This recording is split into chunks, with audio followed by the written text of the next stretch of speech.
online at SupremeChevy.com or SupremeChevroletWest.com. Tommy was professional, easy to work with. Tommy returned my call quickly, answered any questions I had. Tommy's crew showed up on time, installed the windows, cleaned up after themselves where you had no clue someone was even there. Go Tommy! Why do billion-dollar insurance companies regularly delay and deny valid claims? Because that's how they got to be billion-dollar insurance companies. If you've been injured, I'd like to help. Spencer Callahan is the one to see. Call 387-2323. LA filing number 16-7969. WNXX, Jackson, KNXX, Donaldsonville, and WDGL HD2 Baton Rouge. This hour brought to you by Spencer Callahan Injury Lawyers, LA 21-12681. Offices in Baton Rouge. Now, The Hunt Palmer Show. You are now listening to The Hunt Palmer Show on 104.5 ESPN Baton Rouge. Locking down the middle of the day. Live from the Mercedes-Benz of Baton Rouge studios. This is Hunt Palmer.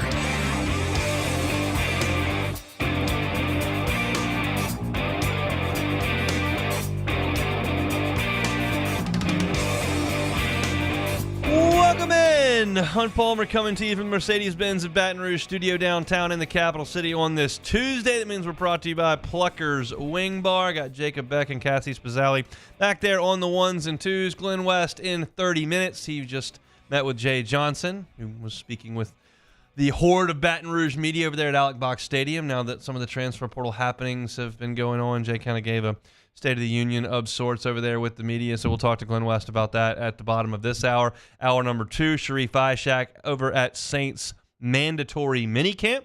Marshawn Lattimore was there. Alvin Kamara was there. So good news down there from New Orleans. We'll talk to Sharie about all that in second hour. And we've got plenty of other things to get to as well. LSU football has gotten some game times for the upcoming football season. Some remain to be announced. But we'll touch on a little bit of that as well. So lots and lots to get to here, and we're fired up that you're with us on this Tuesday. Hope your work week is off to a good start. We start with some news that quite literally broke as I was getting off the air yesterday. I leave this seat at 2:56 p.m. Matt Moscona, Paul O'Neill, and Matt Musso walk right in, and we kind of have a NASCAR shift change there.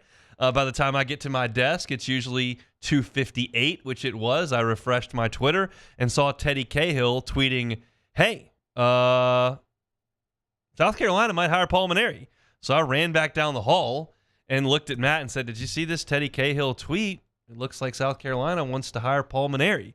He's like, nope, didn't see that. And I think he got to that in his first hour. But as I tell you that story to give you the context, like this broke literally as we were signing off yesterday and had no time to react to it. And I'm surprised by this news. I am not shocked by this news because it was evident really since Paul Mainieri hung him up that he loves coaching baseball and wanted to coach baseball. I've had some conversations with Coach Mainieri over the last 2+ years, whereas he's talked about how much he missed baseball. He never said to me, like, I have to get back in the dugout right now. And I thought his time was done. He had said that Baton Rouge was home and that he was happy here. Yes, his name surfaced with Texas a few years back. And yes, Notre Dame had potentially kind of kicked those tires, and Miami had potentially kicked those tires. And I just never thought he was going to get back into it. And we find out now that he is. And we need to start with this conversation with why he left LSU. He left LSU because he was absolutely miserable. He was miserable physically. His neck and back simply would not allow him to be as active as you need to be a college baseball coach. Y'all saw the videos of him in the dugout. He was miserable. And he's not the kind of guy that's going to come into the postgame and be like, yeah, I can't stand up. It hurts.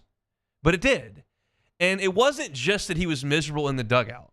Like, he couldn't do the things that he needed to do to be a college baseball coach. You've got to get on a bunch of airplanes and go fly and recruit. You've got to be active and involved. That he just was in too much pain. And you can see how much he wants to coach. He took 3 years off, and he's diving back in at what will be 67 years old when he starts doing this. He didn't want to quit, but he just wasn't capable of doing the job in his physical state. And you could look at LSU's program and suggest that it wasn't quite where it was when he was at the peak of his powers, we'll say. And I think if you look at what LSU did this year and what Florida was this year, and look at what Stanford and UCLA were this year, and look around the country, what happened to Florida State 2 years ago when they were just awful, and you understand that when he was a national seed 6 straight years, like, this guy did a great job. If you want to compare his resume side by side to Skip Bertman, then no, he didn't quite get there. Like, that's pretty obvious. If you want to compare him to anybody else that's going in college baseball, he's right there with all of them. And before you point to it's just LSU's resources that allowed him to do that, he got to Omaha with Notre Dame too. He's a really good coach. And he did a really good job at LSU. And yes, the COVID team was very, very much deficient offensively. That team never got to play an SEC game. My personal opinion is that it would not have gone very well in SEC play for that team. And the pitching was talented. You had Jaden Hill and you had Cole Henry and you brought in Landon Marceau, and you had some guys that were really good pitchers. AJ Labus comes to mind. But offensively, that COVID team was real limited. It was going to be like Jaden Hill closing out games and whatever else. And then they did reload the shelves offensively. You had Dugas and Beloso that were here who became really good players, and then that freshman class that had Cruz and Thompson and Morgan in it obviously showed up and was going to help carry the load. But the pitching fell off. And before Jay Johnson got here, that team was going to take the field real pitching deficient. So, no, it wasn't as stable at the end as it was right there in the middle, in the meat of that run. Of course, you had 2009 championship, but I'm really talking about what was 12 through 17. Was just remarkably consistent, excellent baseball. Good on the mound, good in the bullpen, good on defense, and good offensively. And towards the end, it got a little wobbly. How much of that was his inability to do the job physically, and how much of it was maybe missing on some things? I don't know. I'm not in those rooms. But he wants to do it again. And he's got every right to jump back in and do that. Here is kind of my thoughts now that we turn the page on Paul Mainieri at LSU and what ended that run, and move to Paul Mainieri taking the South Carolina job. To me, South Carolina is one of the top 20 baseball jobs in the country. I could easily make the case that it's closer to top 12, but for just being conservative, it's a top 20 job. And they have not performed anywhere near a top 20 program for 10, 12 years. They haven't been to Omaha. They're not national seeds. They're not cranking out first-round draft picks. This is not the Michael Roth, Whit Merriweather, Jackie Bradley Jr., South Carolina Gamecocks. They've taken a step back. And no one is more aware of that than Ray Tanner, who literally freaking built the thing. And in my opinion, Ray Tanner's looking at this and he's saying, you know what? I'm not looking for the next 36-year-old that can run this thing for 20 years and win 3 national championships. That would be great if I could find it. That's really hard to find. We have got to get this thing back on the rails for 5 years. And Paul Mainieri can get it on the rails.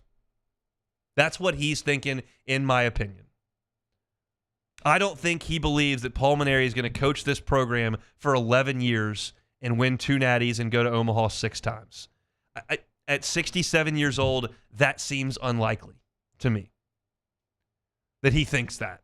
Clearly, it's unlikely from just a production standpoint, but I don't think Ray Tanner thinks that. I think he's hiring Paul Mainieri to go, you know what? Coach us through your 71 season, get it back on the rails, and we'll figure it out after that.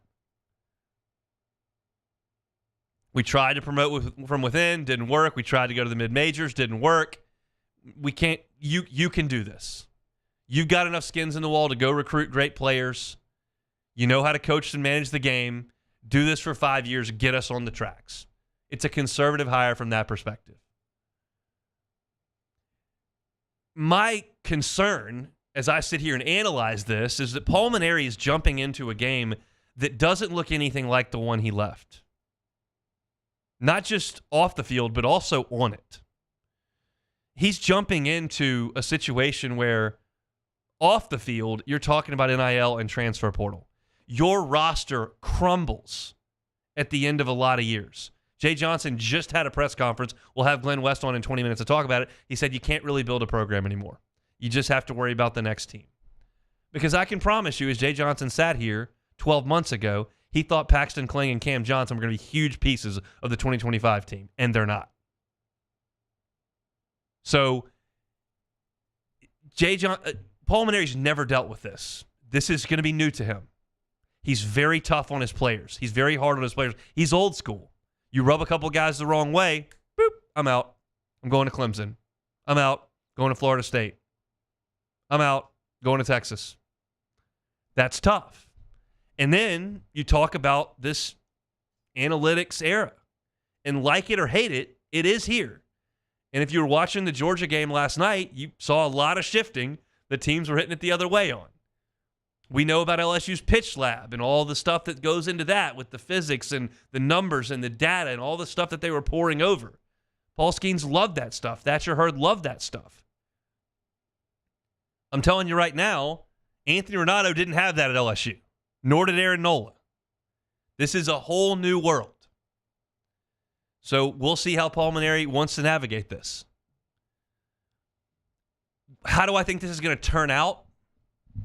I think Paul Mainieri is going to coach South Carolina for about 4 years. I think he's going to be about a 500 SEC coach that'll probably have one really good team.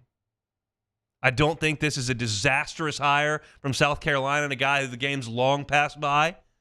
And I don't think this is some sort of grand slam, you just hired a national championship coach. I said on these airwaves, it was Hanging with Hester at the time, that Les Miles being hired at Kansas was the worst hire in the history of organized athletics. It had absolutely zero chance to work ever. Les Miles won because he could assemble more talent than anybody else at a school that's a great place to assemble talent. He did not win ever because they X and O'd somebody off the field. And he was going to a place in Lawrence, Kansas where you could never assemble any talent at all and had to X and O people. That had no chance to work. Neither did John Chavis going to Arkansas.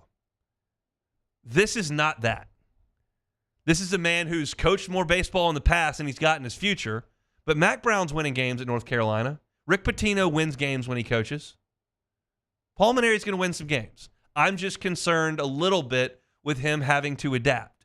And if he does have a coaching staff that includes Terry Rooney, who's been involved in what LSU's doing and certainly understands some of the new data, and then a aging coach that was at Clemson for a very long time that's going to be on his bench, like he needs to get somebody in there that's 36 years old. We'll see what happens. I'm thrilled for Coach. I've always had a wonderful relationship with Paul Mainieri. I think he's a great man and did an unbelievable job at LSU. And I will, to an extent, be pulling for him to have success and happiness over at South Carolina.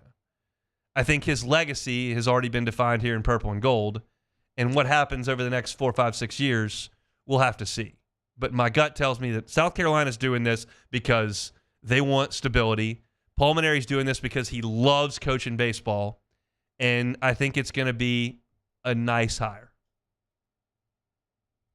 But we'll see. It's exciting nonetheless. It's something to talk about. And I guarantee you a lot of people around here in Baton Rouge are going to have one kind of eye pseudo-peeled over there at Columbia, South Carolina next spring, kind of in the same way that folks were cognizant of what was going on at McNeese in basketball this year. Different circumstances, certainly, but the same type of context. Paul Mainieri going to be the next head coach over at South Carolina. LSU's head baseball coach, Jay Johnson, met with the media about 25 minutes ago. Glenn West is going to tell us about it coming up in 15 minutes. I've got some interesting data from the NFL Conference Championship game participants and how that relates to the New Orleans Saints, specifically with an offensive coordinator that came from one of those teams. We'll tell you all about that coming up next. You are now listening to The Hunt Palmer Show. One Bath and Closets. OneBathAndClosets.com is the website. David Duvall and his team, 30 years of redesigning and remodeling bathrooms and closets. I tell you this story a lot. It's relevant when talking about One Bath and Closets. My wife and I loved our first home. It was a great first home for us. It was a great first home to bring our first child into, and we had great memories there. The closet situation stunk. It was so bad. And when we were looking to move, my wife is like, first thing I'm going to look at is going to be closets. Like, I need to have some more closet space. And we did move, and we have more closet space now, and it has made a world of difference. I like it. She loves it. You can do that under the roof you're currently in. David Duvall and his team do that all the time. Full-scale closet renovations customized to your wardrobe, to your needs in your home. Maybe you need a whole new closet. They're a licensed contractor. They can do that. Maybe you just need to use the space that you have a little bit more efficiently, tidy some things up. David Duvall and his team can do that as well. Get that free consultation online at onebathandclosets.com. Tell them the Hunt Palmer Show sent you. $1,000 off over at One Bath and Closets. David Duvall and his team, 30 years redesigning and remodeling bathrooms and closets. You can check them out at onebathandclosets.com. Get the 104.5 ESPN Baton Rouge app powered by Bayou Ford and tap the microphone icon to send us your thoughts in an audio message. Your message could be played on air during Off the Bench with Esther and T-Bob, The Hunt Palmer Show, and after further review with Matt Moscone. Bayou Ford has the new inventory to get you in a new Ford truck or SUV today, or customize your next vehicle just the way you want it. All new Bayou Ford vehicles come with a 1 million mile powertrain warranty. The crew at Bayou Ford is going to do right by you. Breck teamed up to reimagine your parks, and you imagined big. With your help, we went to work, creating 12 beautiful community parks across the parish. A family-sized water park, miles and miles of trails, and parks just for your dogs. There are more places to splash, to explore, to run wild, and even soar. You imagined, we delivered. Gold. Breck, your #1 park system in the nation. The Windsor Senior Living Community in Mandeville, Louisiana is a beautiful, vibrant apartment community geared toward seniors. They are nestled right in the heart of Mandeville, where seniors live a more carefree lifestyle in spacious apartments with the peace of mind that comes from having a little extra help. Call the Windsor at 985-624-8040 to schedule a lunch and tour. Come see how the Windsor can be your passport to peace of mind. Farming is a way of life for us. It's not something we get up in the morning and dread going do. It's just something we go to bed at night looking forward to getting up to go do. John Deere equipment is what we as farmers strive to have. It's in your blood, it's in your veins. It's just a part of who you are. Green is what we want to be in. The other tractors were acquired to patch it up to get to where you want to be. Where we want to be is in John Deere. Flip the switch and learn more about what it means to be powered by sunshine at sunequip.com. Gulf Coast Office Products is a nationally recognized Savin office equipment dealer based right here in Louisiana. Over 100 employees strong, Gulf Coast has the boots on the ground to support all vertical markets, from education, engineering, legal, and finance. With the latest in office technology, from desktop to production segment units, Gulf Coast and Savin have the perfect fit for you. Call 225-756-2644.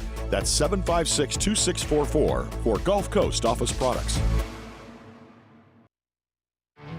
There it is, the extra mile, on the border of expected and extraordinary, for those willing to go further, like vans customized for work or play, with safety and tech to keep you connected, supported by a 5-star sales, service, and finance team, and backed by the 1-star you know. So go the extra mile. It's never crowded, because so few have what it takes to go there. Mercedes-Benz Vans. At Relief Windows, we're more than windows. We're windows, doors, hardy plank, and vinyl siding. But our #1 product is always customer satisfaction. Visit Henniger, join us for the Wednesday edition of Live at Lunch. We are at Snow's Seafood and Steak on Airline Highway in Gonzales. Wes Reynolds from VEASAN previews the U.S. Open. Scott Rabelais is with us, and professional sports handicapper Randy McKay. Live at Lunch, 11 a.m. Wednesday from Snow's on 104.5 ESPN Baton Rouge.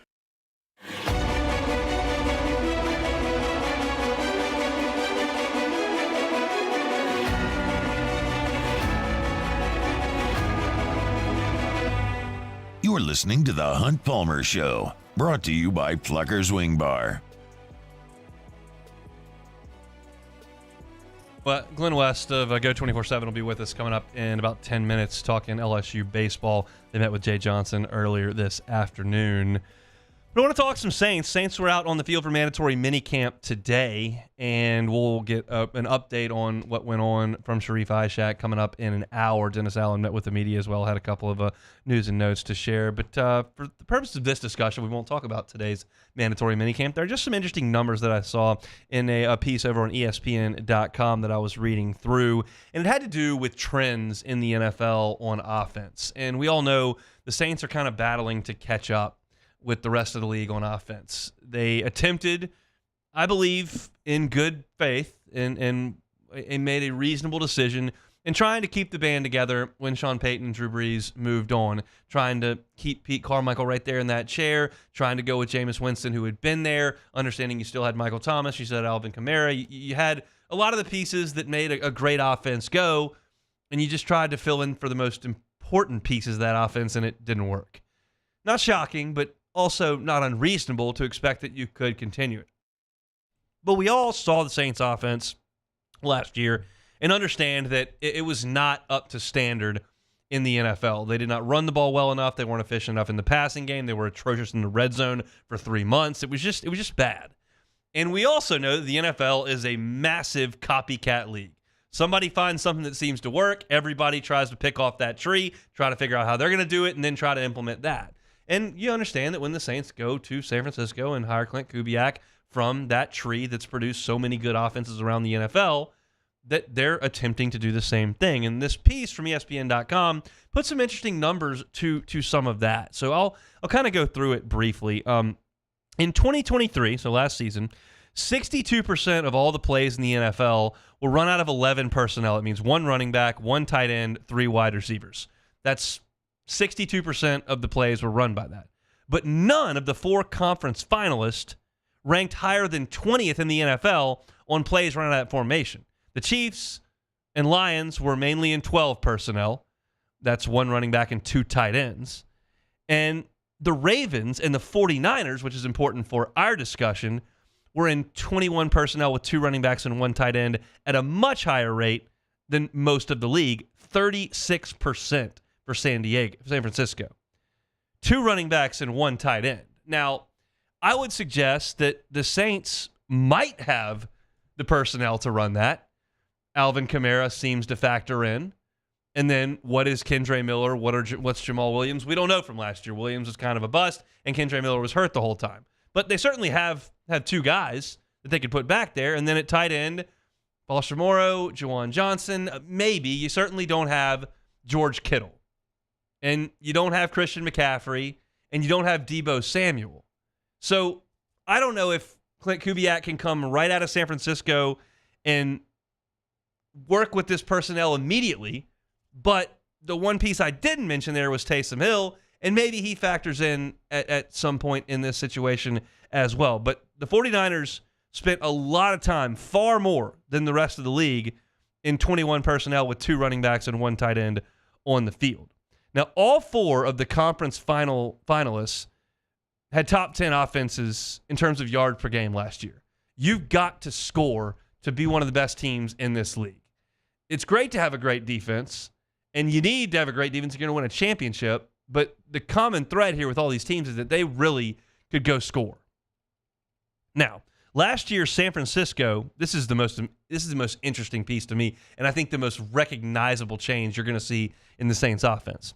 Last year, San Francisco used pre-snap motion on 79% of its offensive plays. That was second to the Dolphins with Mike McDaniel, who worked with Kyle Shanahan. So those two were right about at 80% in terms of pre-snap motions. That led the league. We know, based on a lot of the research that was done early on, the Saints were as stagnant a pre-snap offense as there was in the NFL last year. That is going to change in a big way. I don't know if they can replicate what the 49ers did with, Christian McCaffrey and Deebo Samuel and Brandon Ayuk and George Kittle. I don't know if the Saints have the personnel to do that. I know for a fact the Saints have the personnel to move before the ball is snapped. They can do that, I promise. And I expect to see a ton more of that when the season starts. San Francisco's offense led the NFL with a success rate of 50% on plays that involved pre-snap motions. The other three conference finalists weren't far behind. Kansas City, 63.9%, Detroit, 69.4%. They were 7th and 4th, respectively, in pre-snap motions. The Saints have got to use that moving forward. It tips the defensive hand at some points. It gives the quarterback information. It makes the defense move and communicate. And to sit there and be stagnant like the Saints were much of the year last year is completely unacceptable in this era of the NFL. I expect that to change in a big way. And here's kind of the last piece to this that I'm trying to relate from San Francisco to New Orleans with Clint Kubiak. These four teams that finished in the conference championship or the Super Bowl had four of the top tight ends in the NFL anchoring their offenses. You understand who those were. You're all pretty much aware of Travis Kelce. Think he got a pretty good handle for George Kittle. Mark Andrews with the Ravens. And then, of course, the emergence in Detroit of their tight end, whose name is completely skipping me, and I'm going to get to it in a second. Young guy, just can't come up with it. Either way, Beck, if you can think of the Lions' new tight end who did a great job last year, I'd be happy to hear it. But either way, they all use the tight end a ton. And I'm not sure what the Saints are going to get out of their tight end situation this year. Your skill sets are interesting. No one has anyone quite like Taysom Hill. So how am I supposed to compare that to the rest of the league? I don't know. Juwan Johnson is not the prototype at tight end. He's not 6'6". He's not built like a truck. He was a college wide receiver who's put on a little bit of weight. And then Foster Moreau is not exactly a dynamic playmaking threat. And that was maybe a reason the Saints could have taken a look in the first round at Brock Bowers, because that changes that equation real quick. Now, Bowers didn't get to him, and we know that, but that was a reasonable thought when we were like, what if the Saints don't pick an offensive lineman in the first round? Like, maybe they don't. And if they don't, what could they do? And Brock Bowers would have made some sense. Of course, they did not take him. He wasn't available. They took an offensive lineman, and none of this stuff is going to matter if the Saints can't do a better job at the point of attack in pass protection and in run blocking. But I think we probably correlate exactly what San Francisco did to what New Orleans is going to look like a little bit too much. You have a completely different roster and different coaching staffs, just one guy that you've brought over. So it's not going to be a carbon copy, even though we like to think that because the 49ers have been so good. But there are some things that you can do and implement that don't take talent. Formations don't take talent. Motioning doesn't take talent. You just do it. The playmaking part is where the Saints may have some catching up to do. But I feel pretty good about Chris Olave and Rashid Shaheed. And then we'll see what happens at running back and then how they use the tight ends. But you're going to see more motion, and I think you're going to see a little bit more diversity in terms of the way that the Saints line up. Last year was completely unacceptable. None of y'all run here as quickly as you can to get my take on X's and O's. But this is simple stuff. We're not talking about whether you need to run counter, you need to run power. We're not talking about pulling guards, zone blocking schemes, gap schemes. Like, that's not what we're getting into here. This is simple stuff, and the Saints have got to do a better job of that, and I believe they will. I haven't been glowing in my remarks about the Saints in the offseason, but some of this stuff is fixable, and I think they're on their way to doing so with the hire that they made in Clint Kubiak. So, Sam Laporta, there's the Lions tight end. That's just an interesting piece that I saw up on ESPN.com. Copycat League, I think the Saints very much in copycat mode when it comes to what San Francisco was trying to do over the last few years on offense. If you're looking for our Saints content, you can always find it on YouTube all year long. Hunt on Saints is where you can find it. Subscribe to the channel. All of our Saints content will come right to you on your homepage. You can watch it at the touch of a button. Our Saints segments are clipped up in 10, 12-minute segments and posted right there to the homepage. Cassie does an awesome job with that, as does Jesse. So look at our Saints content on YouTube at Hunt on Saints. When we come back, Jay Johnson met with the media talking about some of the transfers going out, talking about the recruiting efforts coming in. We'll get to all of that coming up with Glenn West coming up next. You are now listening to the Hunt Palmer Show. Always fired up to tell you about LeBear's Baton Rouge. You can visit LeBear's Baton Rouge Casino this summer for exciting live sports action. Got the biggest screens around, and ESPN Bet is now live in Louisiana. Plus, Pin Play Rewards members can win up to $500 in pin cash every single week. So visit pinplaysports.com/cover5. That's the number 5. pinplaysports.com/cover5 today and register for your chance to play and win. If you're not a member, get the Pin Play app today. LeBear's Baton Rouge Casino is your live sports headquarters. Bring your crew and all the action. Must be 21 or older. Gambling problem? Call 877-770-STOP. Our listeners fire off their opinions on the jimsfirearms.net hotline at 499-1045. Keep listening for your next chance to shoot us your thoughts with the jimsfirearms.net hotline on 1045 ESPN Baton Rouge.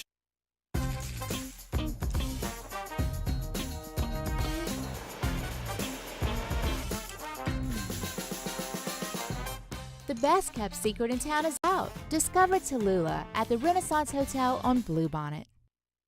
Gulf Coast Bank and Trust is giving our customers the power to bank anywhere, anytime during this challenging event. And we're right there with you. Our mobile banking app is a smart way to manage your money and time. Gulf Coast Bank and Trust, the bank that cares about you. Bayou Chrysler Dodge Jeep Ram is taking $11,000 off the new 23 Dodge Charger. We're open for business in our beautiful new showroom and taking $11,000 off the powerful new Charger. All new Bayou vehicles come with a 1 million mile warranty. The crew at Bayou Automotive is going to do right by you.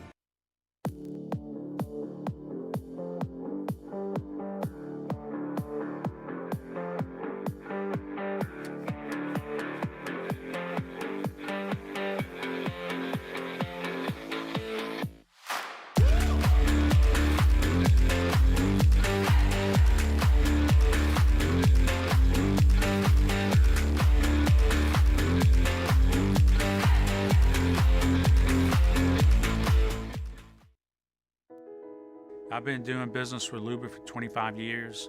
They're dependable, trustworthy. It's just the attention to detail with our clients.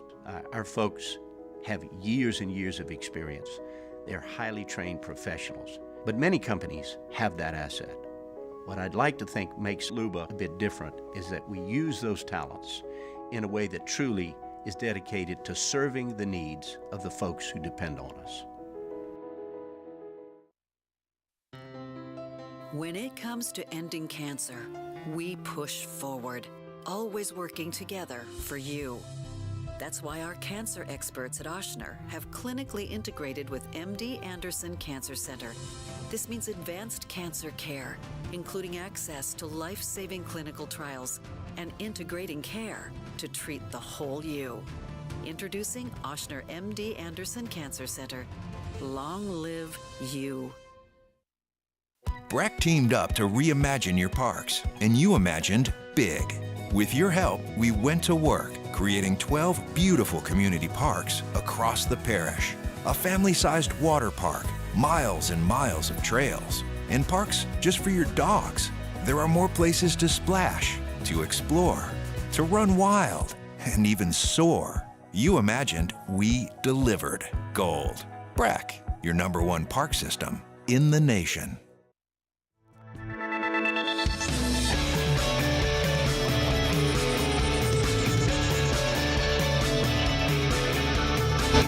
Moscona inviting you to join us for Tuesday's AFR, powered by Sunshine, your hometown John Deere dealer in Louisiana. Paul Mainieri, headed to South Carolina, will have the latest, and Shay Dixon joins us for a recruiting report. 3 to 6, 104.5 ESPN Baton Rouge.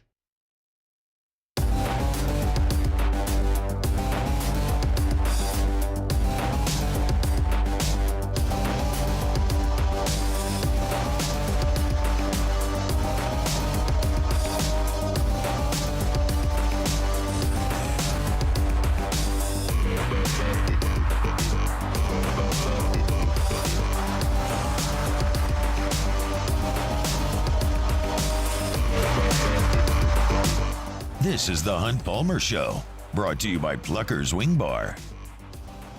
Tuesday show is always brought to you by Pluckers. I'll be there for sports trivia tonight, 8:30. So we'll crank things up, have you out of there by 10 o'clock. Always a good time on Tuesdays. You're looking for something to do During the summer months, Tuesday Sports Trivia, always a fun whenever the Nicholson location of Pluckers. Glenn West, Go 24/7, always with us on Tuesdays. Met with Jay Johnson a little bit earlier, so we'll pick his brain on that. He joins us via the Jim's Firearms Hotline. Glenn, how are you? Hey, Hunt, doing well. How about yourself? Doing quite well.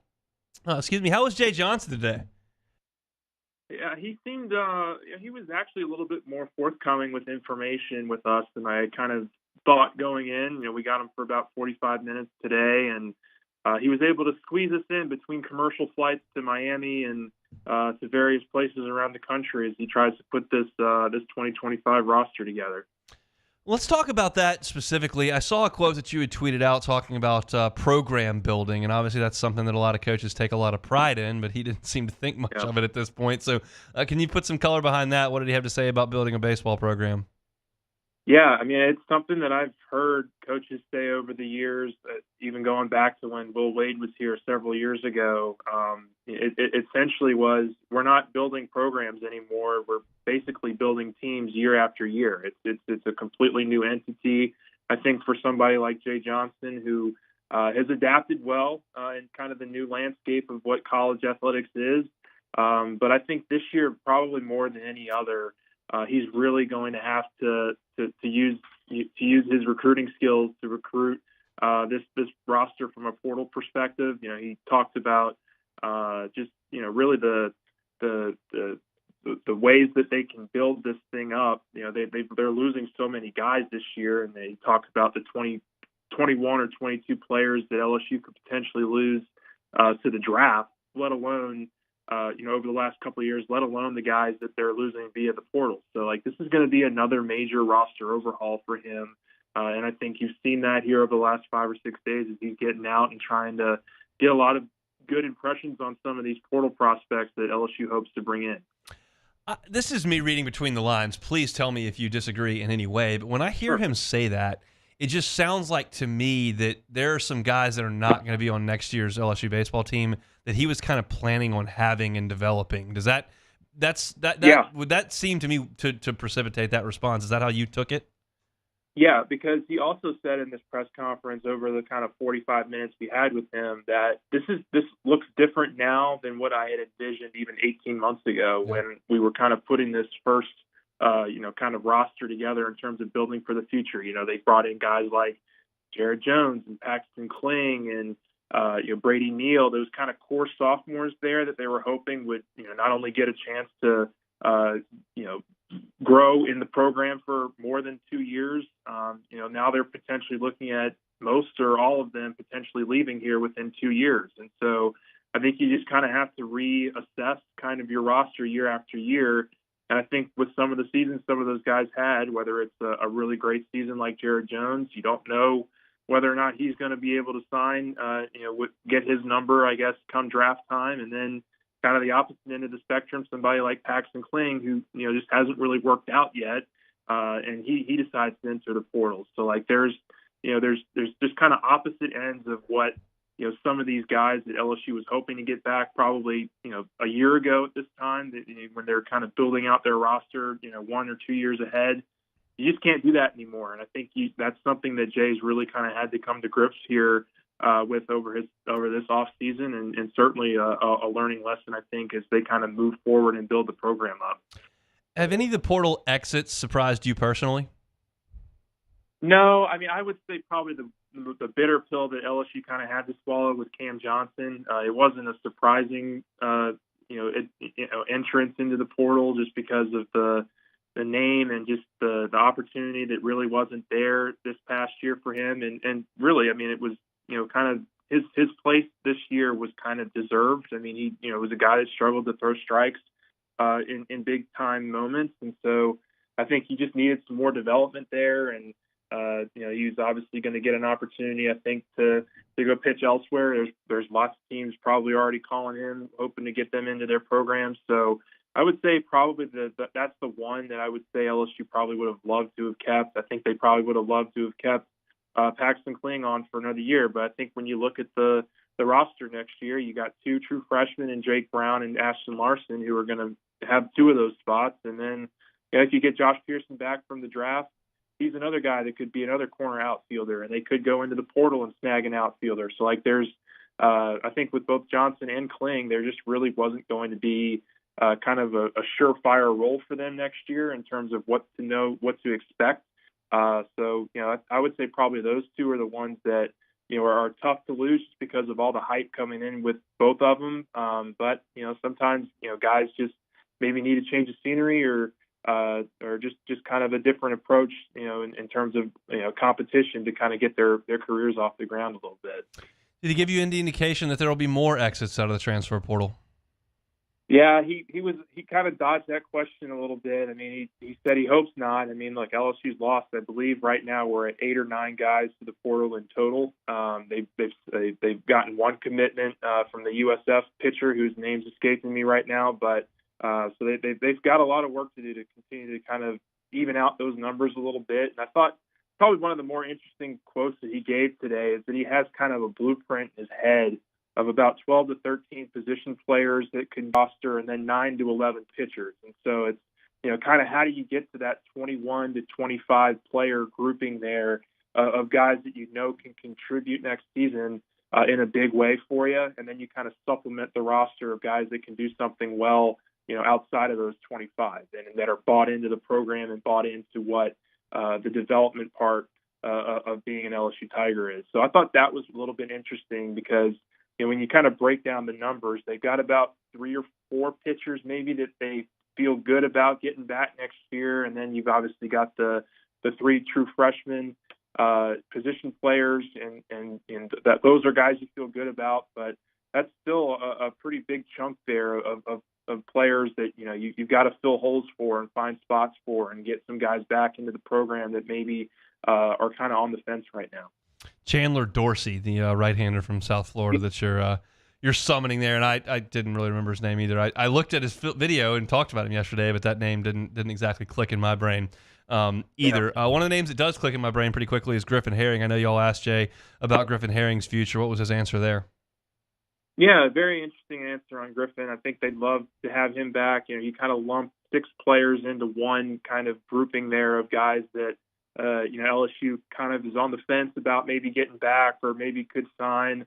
So Herring was, in that mix with Fidel Iowa, Justin Lohr, Michael Braswell, Josh Pearson, and of course Jared Jones. So, but with Griffin there, I mean, I think they see an opportunity for him to come in and start as a weekend guy next year. I think that is the way that you can develop him and kind of improve his draft stock. I mean, I think if you were talking him into coming back to be another relief pitcher, again for another season, I don't know how much that helps boost his stock, but if he comes back next year as a lights out, starter for them in a weekend role, that's absolutely a guy who can improve his draft stock. And I think that's kind of what Jay Johnson's banking on there because he really had no hesitation in saying that to us today. He's somebody that never really wants to give out his lineups before weekends. And, here he is 11 months out from the start of the season. He's saying this guy is definitely going to be a weekend starter for us next year. So I thought that was a pretty interesting comment from Jay, but it's also something where they feel like they need him back, and he feels like he could be one of the great pitchers at LSU if LSU is able to get Herring back into the fold.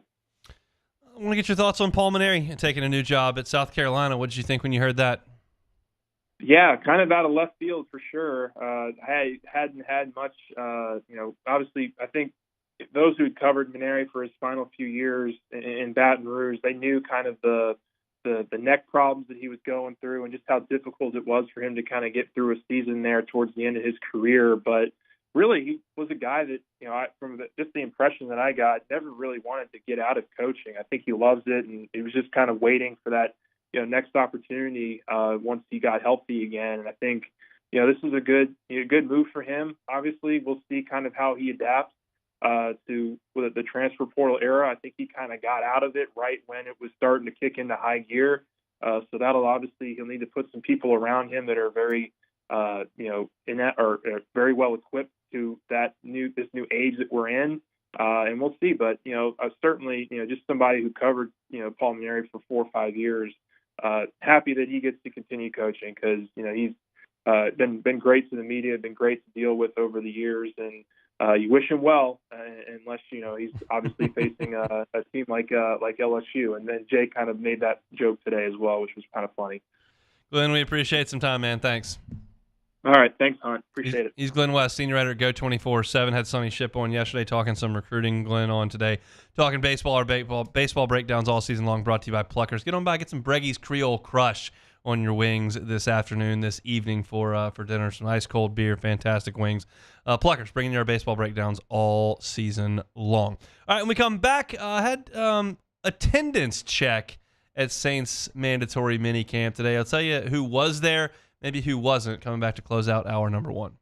You are now listening to The Hunt Palmer Show. Audio Video Security Solutions, avssla.com. It's such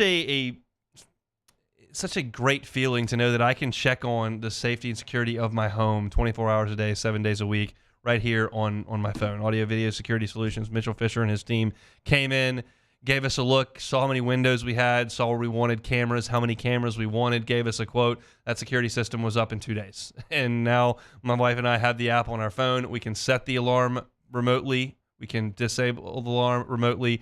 We can record 24 hours a day, 7 days a week, play back, look at both doors. The picture is fantastic. And there's nothing more important than the safety and security of you and your family. Get that taken care of with the folks at Audio Video Security Solutions. One, it's a nice comfort to know that you're taken care of. And two, you can get a credit on your homeowner's insurance for having a security system that's armed and equipped with cameras. It's Audio Video Security Solutions. Check them out on Instagram, AVSS_BR. Get a great feel for some of the great services they can offer you. Or you can check them out online, as I tell you every single day. It's Audio Video Security Solutions, and they're online at avssla.com. In times of need, get a full list of phone numbers, websites, and other important emergency information on the Demco Stormwatch page at 1045ESPN.com. Bayou Chrysler Dodge Jeep Ram is taking $11,000 off the new 23 Dodge Charger.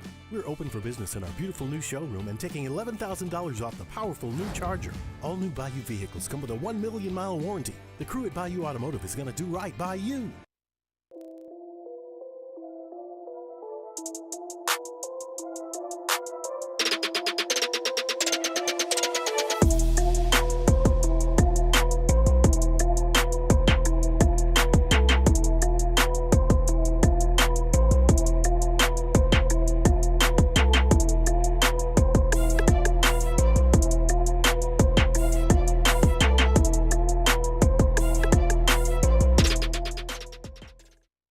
Electricity is all around us, and our families depend on it.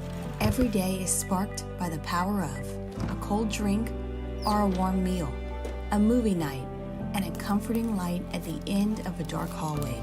From sunrise to sunset, playtime to bedtime, our team is ready to take care of your electrical needs. Even in the case of an after-hours emergency, the light in your life shines brighter with Mr. Electric. Hey, it's Matt Moscona. For years, you've heard me tell you about Insurance Network of Louisiana, helping you find better coverage for less money. But it's not just for your home and auto. They also offer commercial property. So, retail stores, professional offices like doctors, dentists, attorneys, clothing boutiques. Insurance Network of Louisiana can find you better coverage for less money. They service the entire state of Louisiana, and they're local. So call today at 293-0450 or lainsurance.net. Jerry and Benny Payne began Central Plumbing Company out of their driveway in Tanglewood subdivision. 50 years later and 4 generations down the road, we continue to serve Baton Rouge and the surrounding areas for all of their plumbing needs.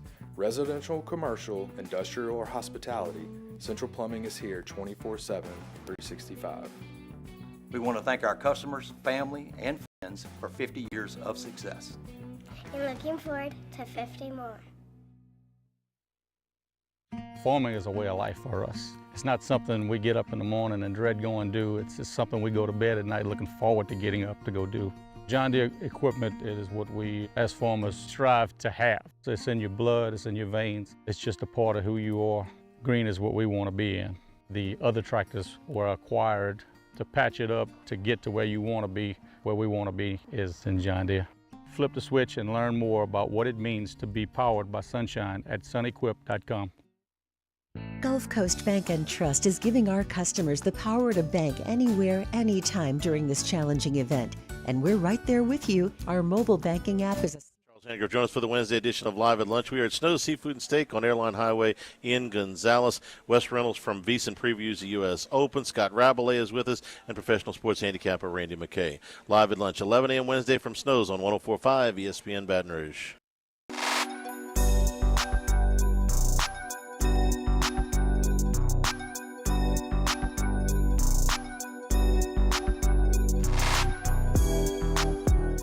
ESPN Baton Rouge is excited to partner with our sister station Eagle 98.1 and WBRZ TV on a rare opportunity for local bands in our area to be the featured act for Kenny Wayne Shepherd's July 13th show at the River Center. We're looking for 5 Louisiana bands to compete at a special Battle of the Bands presented by Parrish Construction and Roofing on June 21st at the Texas Club. To submit an entry to take part with a sample of your band's sound and get all the details, visit 1045ESPNBatonRouge.com. The entry deadline is tomorrow, June 12th. You're listening to The Hunt Palmer Show, brought to you by Plucker's Wing Bar.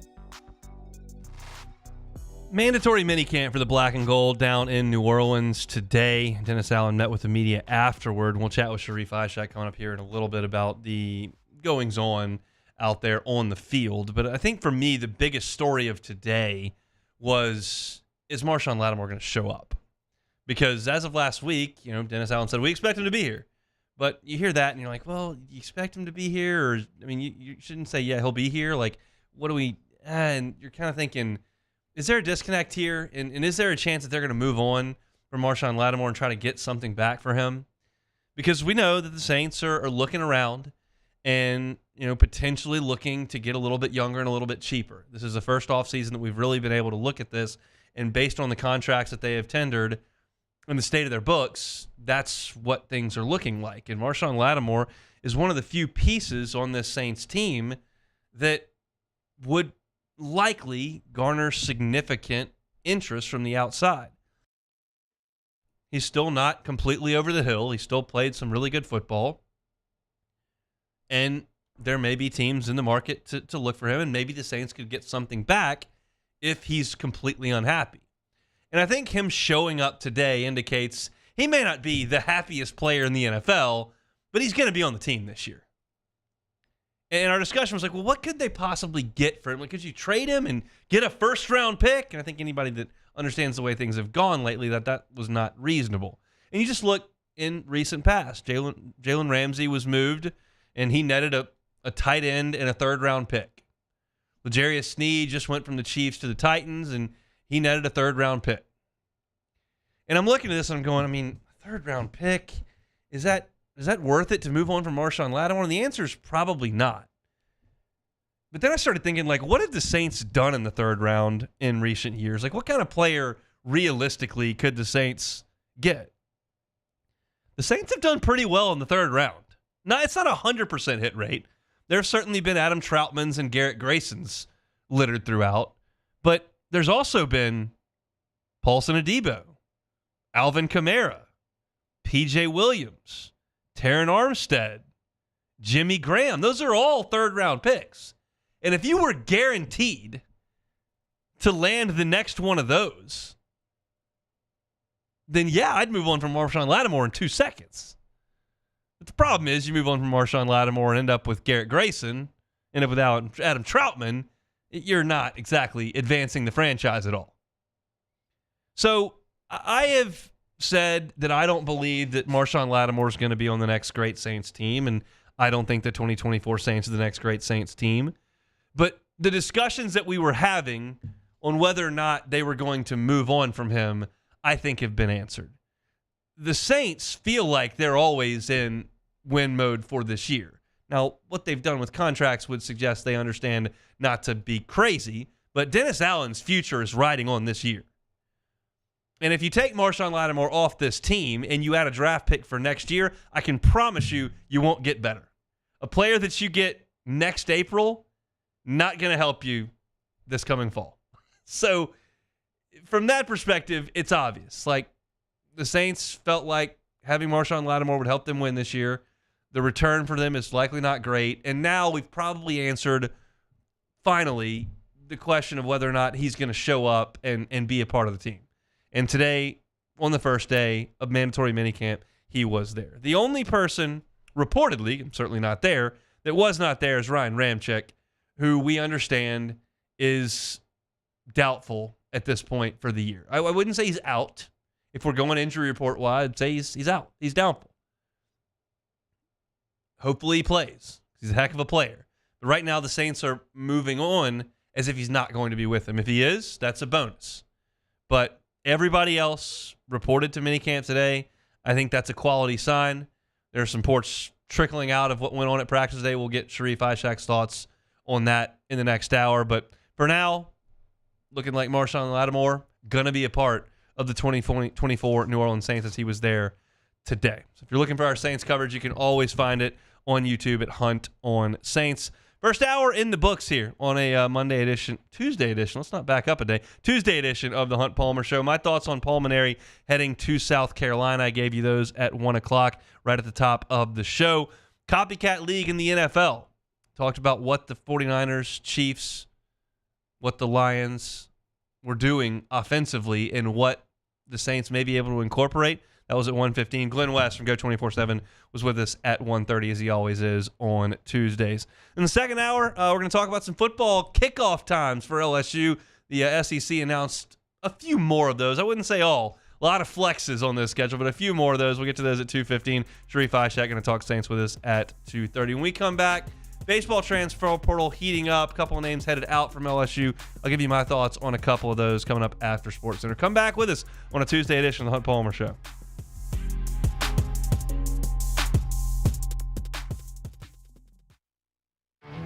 There it is, the extra mile, on the border of expected and extraordinary, for those willing to go further, like vans customized for work or play, with safety and tech to keep you connected, supported by a 5-star sales, service, and finance team, and backed by the 1-star you know. So go the extra mile. It's never crowded, because so few have what it takes to go there. Mercedes-Benz Vans. Elevate brand visibility, ignite customer engagement with the power of radio and digital advertising combined. Guarantee Digital Media brings the two together as a trusted media partner in Louisiana for nearly a century. Claim your free digital audit at guaranteemedia.com. When things heat up, you don't just want a cold one. You want the coldest one. The cold lagered, cold filtered, cold packaged one. Mountain Cold Refreshment. Coors Light. Choose chill. Bayou Ford has the new inventory to get you in a new Ford truck or SUV today, or customize your next vehicle just the way you want it. All new Bayou Ford vehicles come with a 1 million mile powertrain warranty. The crew at Bayou Ford is going to do right by you.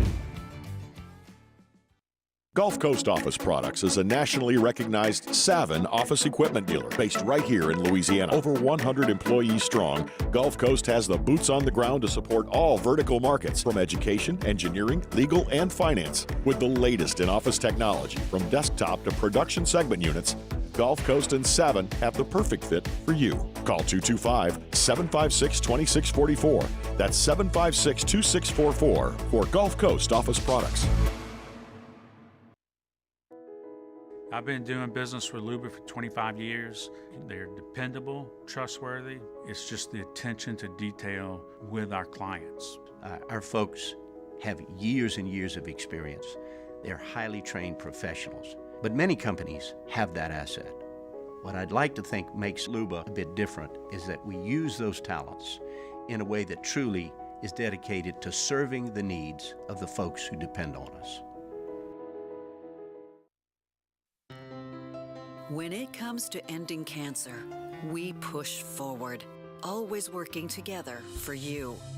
That's why our cancer experts at Ochsner have clinically integrated with MD Anderson Cancer Center. This means advanced cancer care, including access to life-saving clinical trials and integrating care to treat the whole you. Introducing Ochsner MD Anderson Cancer Center. Long live you. BRAC teamed up to reimagine your parks, and you imagined big. With your help, we went to work, creating 12 beautiful community parks across the parish. a family-sized water park, miles and miles of trails, and parks just for your dogs. There are more places to splash, to explore, to run wild, and even soar. You imagined, we delivered. Gold. Brack, your #1 park system in the nation. Electricity is all around us, and our families depend on it. Every day is sparked by the power of a cold drink or a warm meal, a movie night, and a comforting light at the end of a dark hallway. From sunrise to sunset, playtime to bedtime, our team is ready to take care of your electrical needs. Even in the case of an after-hours emergency, the light in your life shines brighter with Mr. Electric.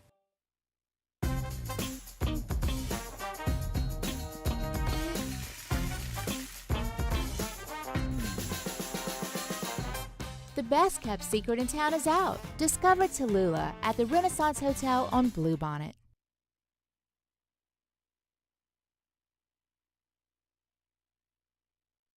Is SportsCenter.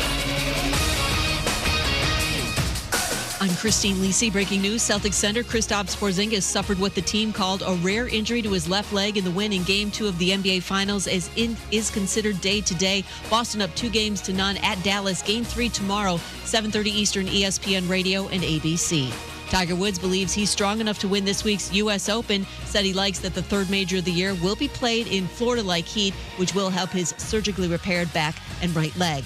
Pinehurst #2 is Tiger's best chance to play well at a major since his February 2021 car accident, says ESPN golf analyst Andy North. It's a golf course that he understands how to play. It is a very, very difficult setup this week. It's going to be fast, and the greens here are so difficult to get the ball anywhere near the hole.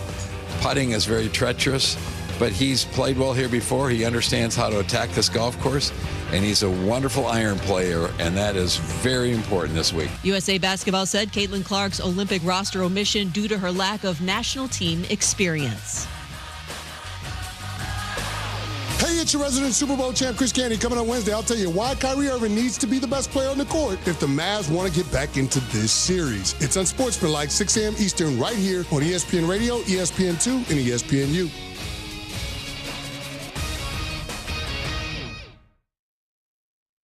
Ladies and gentlemen, may I direct your attention to something quite extraordinary? Now, the Hunt Palmer Show. The Hunt Palmer Show on 104.5 ESPN Baton Rouge. Live from the Mercedes-Benz of Baton Rouge studios. This is Hunt Palmer.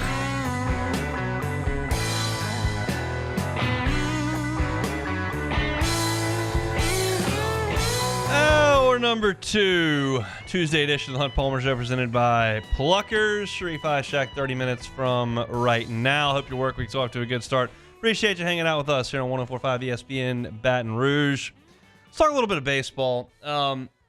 Transfer portal is wide open, and a lot of folks jumping in and making their decisions where they're headed. And for LSU, most of the activity has been guys on their way out. And yesterday it was reported that Paxton Kling will find his way into the transfer portal as well, be looking for a new home. And if you'll notice, last week I went over on Wednesday kind of my thoughts for the roster and how it will be shaped in this offseason moving into the 2025 season. And I did not mention Paxton Kling. I had no inside information that he was going to jump in the transfer. You could see this coming. This is a young man who was very much a draft risk coming out of the Northeast, out of high school.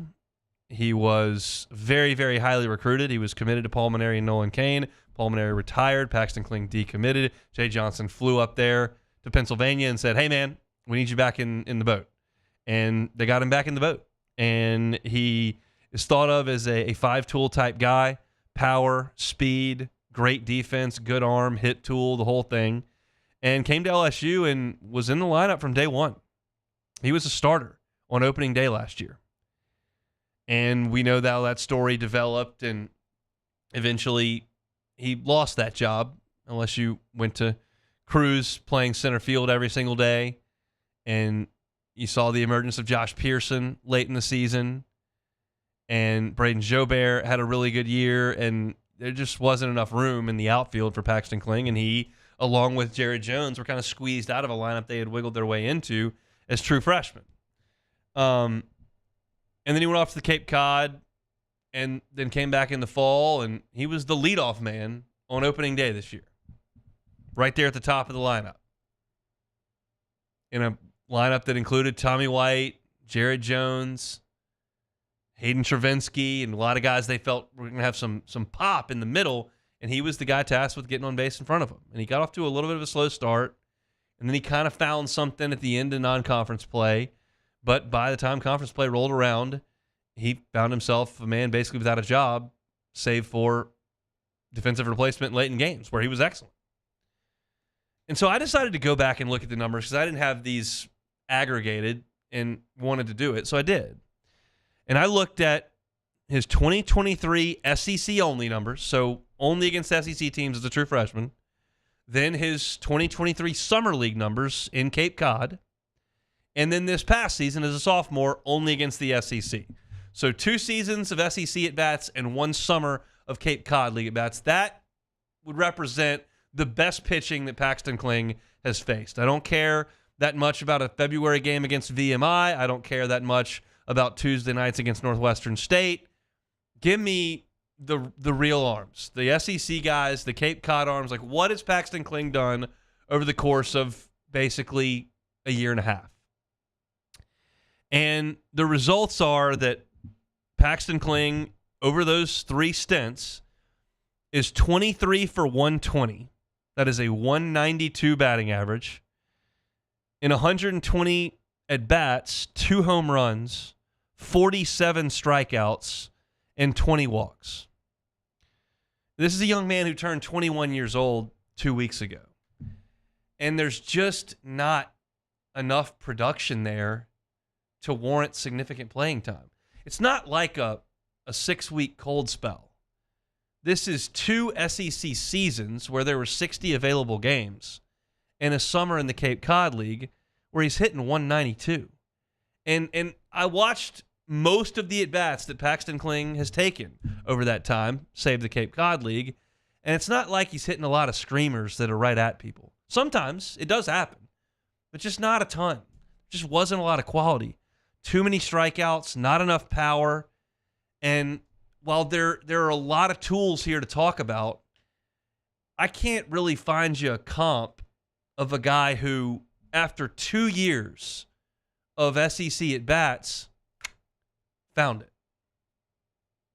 It's just that comp doesn't necessarily show up. I think the best thing for Paxton Kling is to go play for Penn State or go play for Southern Miss or South Alabama and maybe get some confidence going, which he clearly doesn't have right now, against some lesser pitching and see if the talent doesn't take over. He's always going to be a plus defensive center fielder. He's got to hit more. And for me to sit here and suggest that he might have some breakout year next year at LSU is just very difficult to do. And I think that both parties in this instance are probably best with him moving on. Never question the effort. I always saw Paxton Kling in the dugout. He was always fired up, played with some emotion when he was out there. He just never got hot. He had 5 hits against the SEC last year. He had 10 hits against the SEC this year. 161 as a freshman, 189 as a sophomore. So this is one that I could see coming. And it's unfortunate because he was so highly thought of entering college. To kind of flip that and talk about another player in that signing class who I do feel like is primed for a breakout 3rd season on campus is Chase Shores. Now, Chase Shores obviously didn't have any struggles on the mound this past season. He didn't even throw a single bad pitch, recovering from Tommy John surgery. But Jay Johnson met with the media today and said that Chase Shores was up to 97.7 miles per hour in a bullpen. That's a guy who I'd be surprised if he went out into Summer League at any point. You don't have to play the whole summer on a Summer League team. You can go there at the start of June and play 20 games, you can go at the beginning of July and play 20 games. It's kind of a do what you need to do time of year for baseball players. Some pitchers are on a strict 30 pitch count. Some guys want to get more innings because they weren't asked to pitch a lot for their schools in the spring. It's a kind of a free-for-all, but I would be surprised if Chase Shores went out there at all in Summer League. What he will be asked to do is pitch a good bit in the fall. And they'll take him along slowly, but he's going to be out there, and hopefully they can ramp him up in January to a degree. And I would imagine that there will be a trajectory similar to Gage Jump's in terms of usage. I hope he turns into a guy who is as effective as Gage Jump late in the year. But remember, Gage Jump was the last pitcher out of the bullpen on opening day. He closed that LSU win on the Friday to open the season. He was not in the weekend rotation. And then he pitched out of the bullpen, and then he had to start a little bit. And once he got a few innings under his belt, well, then they put him in the weekend rotation. And then he got into SEC play, and he got knocked around a little bit. But eventually, he got enough innings under his belt and became the guy that we thought he could be. And of course, that was all injury as well. And Chase Shores, coming off injury, I think will take a similar trajectory. They'll take him along slow. They'll ramp him up, and hopefully he becomes a dominant starter in the SEC. Certainly came in with that kind of pedigree. But as we just talked about, pedigree only means a little bit. And Shores was good out of the bullpen as a freshman. Being a starting arm is a completely different animal, but I think it's the best thing for Chase Shores. So excited to hear that the big right-hander was up to 97.7 miles per hour. We'll go ahead and bump that up to 98 miles an hour for Chase Shores, who will probably hit 100 next year, to be quite frank, as he continues to build up, get the arm speed up, get the velocity up. I think you're looking at a guy that's going to be throwing 100 miles an hour, which is a good thing for LSU baseball. We'll keep an eye on the transfer portal as things continue to develop in college baseball. Our baseball breakdowns all season long, brought to you by Pluckers. We'll take a time out when we come back. LSU football game times. We got a few extras. What do we know that we didn't know as of 2 hours ago? We'll tell you coming up next. You are now listening to the Hunt Palmer Show. Talking a lot about injuries. Injuries don't just happen on a baseball field. They happen on a pickleball court. They happen in a car accident. They happen just as age happens.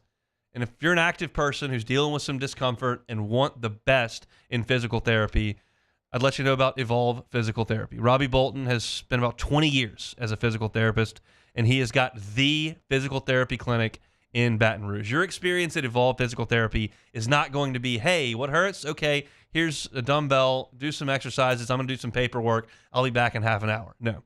Robbie Bolton and his team are going to be hands-on and involved. They're going to be literally hands-on in a lot of cases in terms of the massaging, tissue manipulation, all the things that they do. They can also do cupping, dry needling, isokinetic testing. Trust your body with the folks that Kevin Gosman, Austin Nola, professional athletes have trusted their bodies with. It's Evolve Physical Therapy and Robbie Bolton. They're on Starring near Highland Road, and they are the physical therapy clinic in town. So if you've got pain or discomfort, whatever the case may be, and you want to get to feeling better so you can get back to your active self, it's Evolve Physical Therapy. You can check them out online, evolvept.com, evolvept.com. Get the 104.5 ESPN Baton Rouge app powered by Bayou Ford and tap the microphone icon to send us your thoughts in an audio message. Your message could be played on air during Off the Bench with Esther and T-Bob, The Hunt Palmer Show, and after further review with Matt Moscone. There it is, the extra mile, on the border of expected and extraordinary for those willing to go further, like vans customized for work or play, with safety and tech to keep you connected. Supported by a 5-star sales, service, and finance team. And backed by the 1-star you know. So go the extra mile. It's never crowded because so few have what it takes to go there. Mercedes-Benz Vans.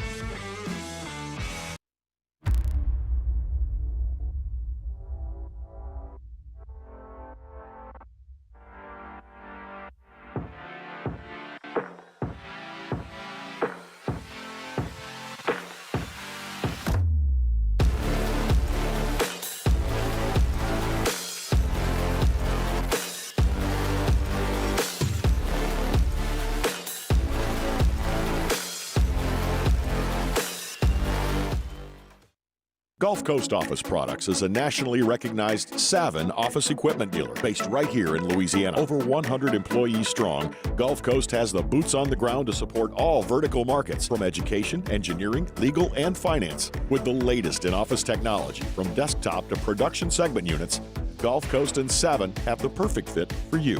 Call 225-756-2644. That's 756-2644 for Gulf Coast Office Products.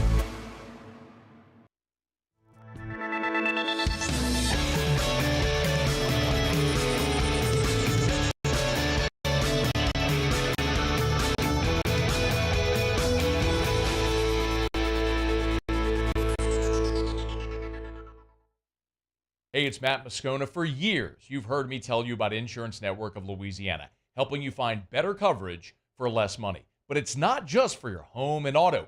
They also offer commercial property. So, retail stores, professional offices like doctors, dentists, attorneys, clothing boutiques. Insurance Network of Louisiana can find you better coverage for less money. They service the entire state of Louisiana, and they're local. So call today at 293-0450 or lainsurance.net.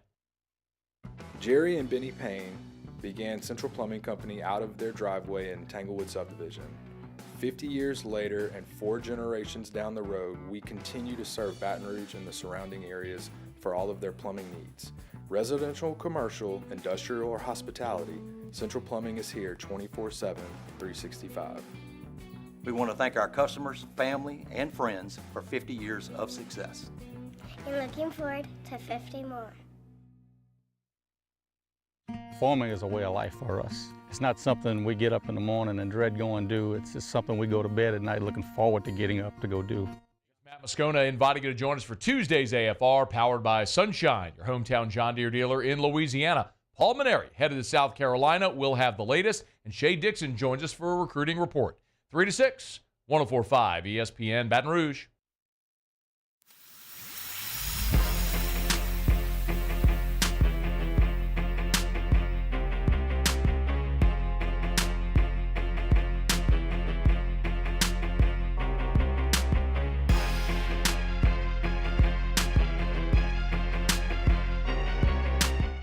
Our Rad Dad contest is back, presented by Roaming Shot Outdoors and Shooting Range.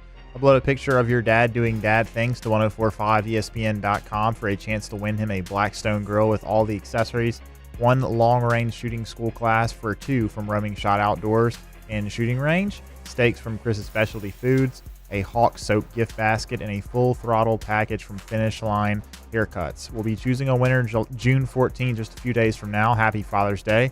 Roaming Shot Outdoors and Shooting Range and 1045 ESPN Baton Rouge. This is the Hunt Palmer Show, brought to you by Plucker's Wing Bar.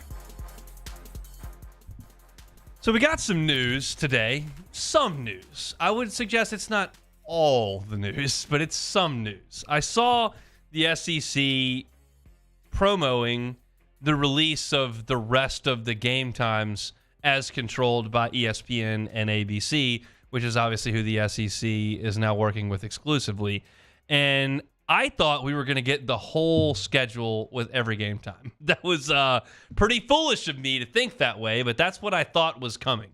Instead, what they did was give us a good idea of how most of the games will be played, but they have allowed themselves a lot of wiggle room with the quote-unquote flexing of games wherever they want to put them. So we're going to be back to the same schedule of understanding 2 weeks in advance when games are, just like we have for a lot of years now.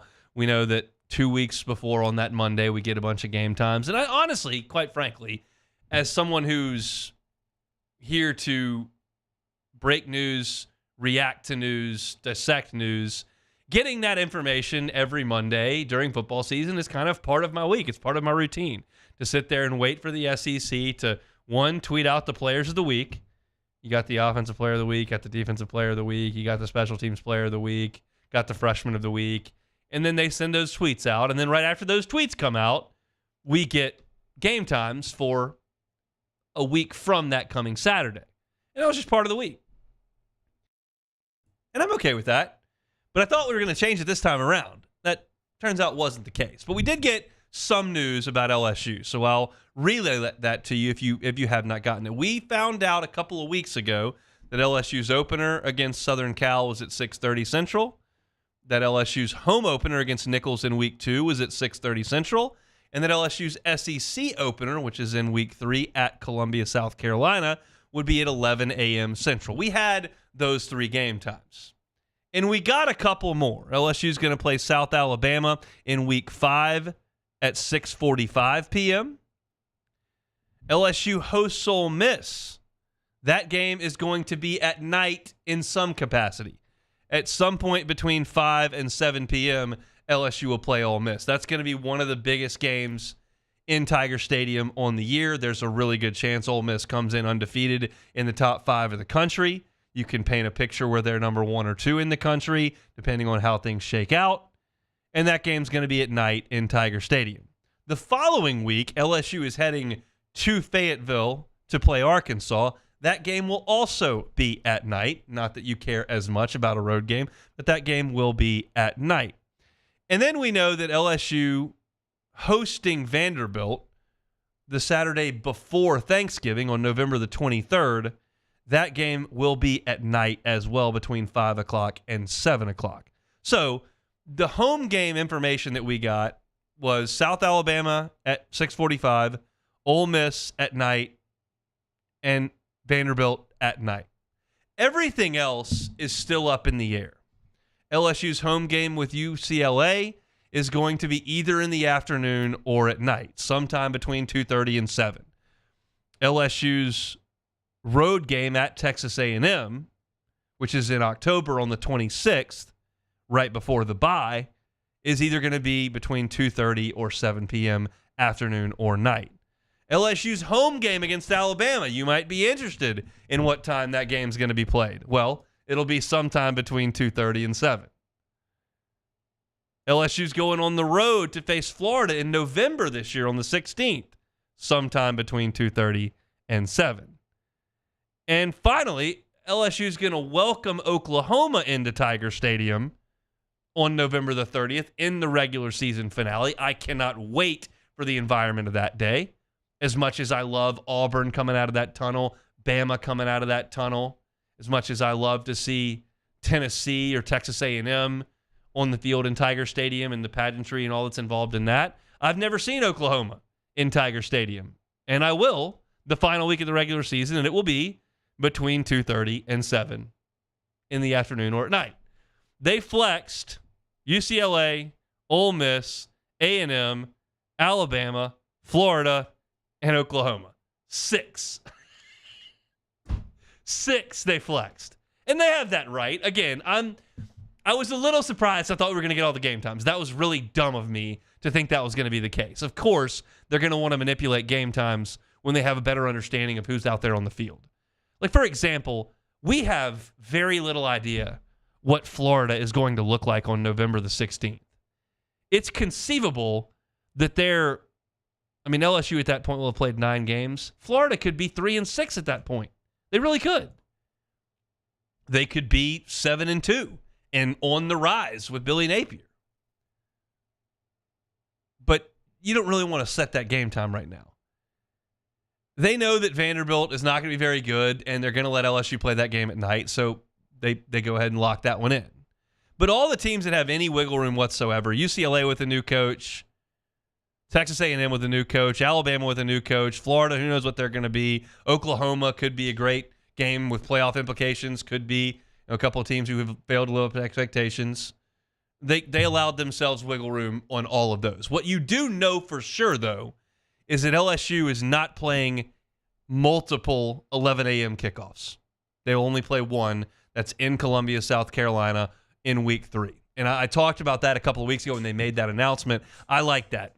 South Carolina's breaking in a new quarterback.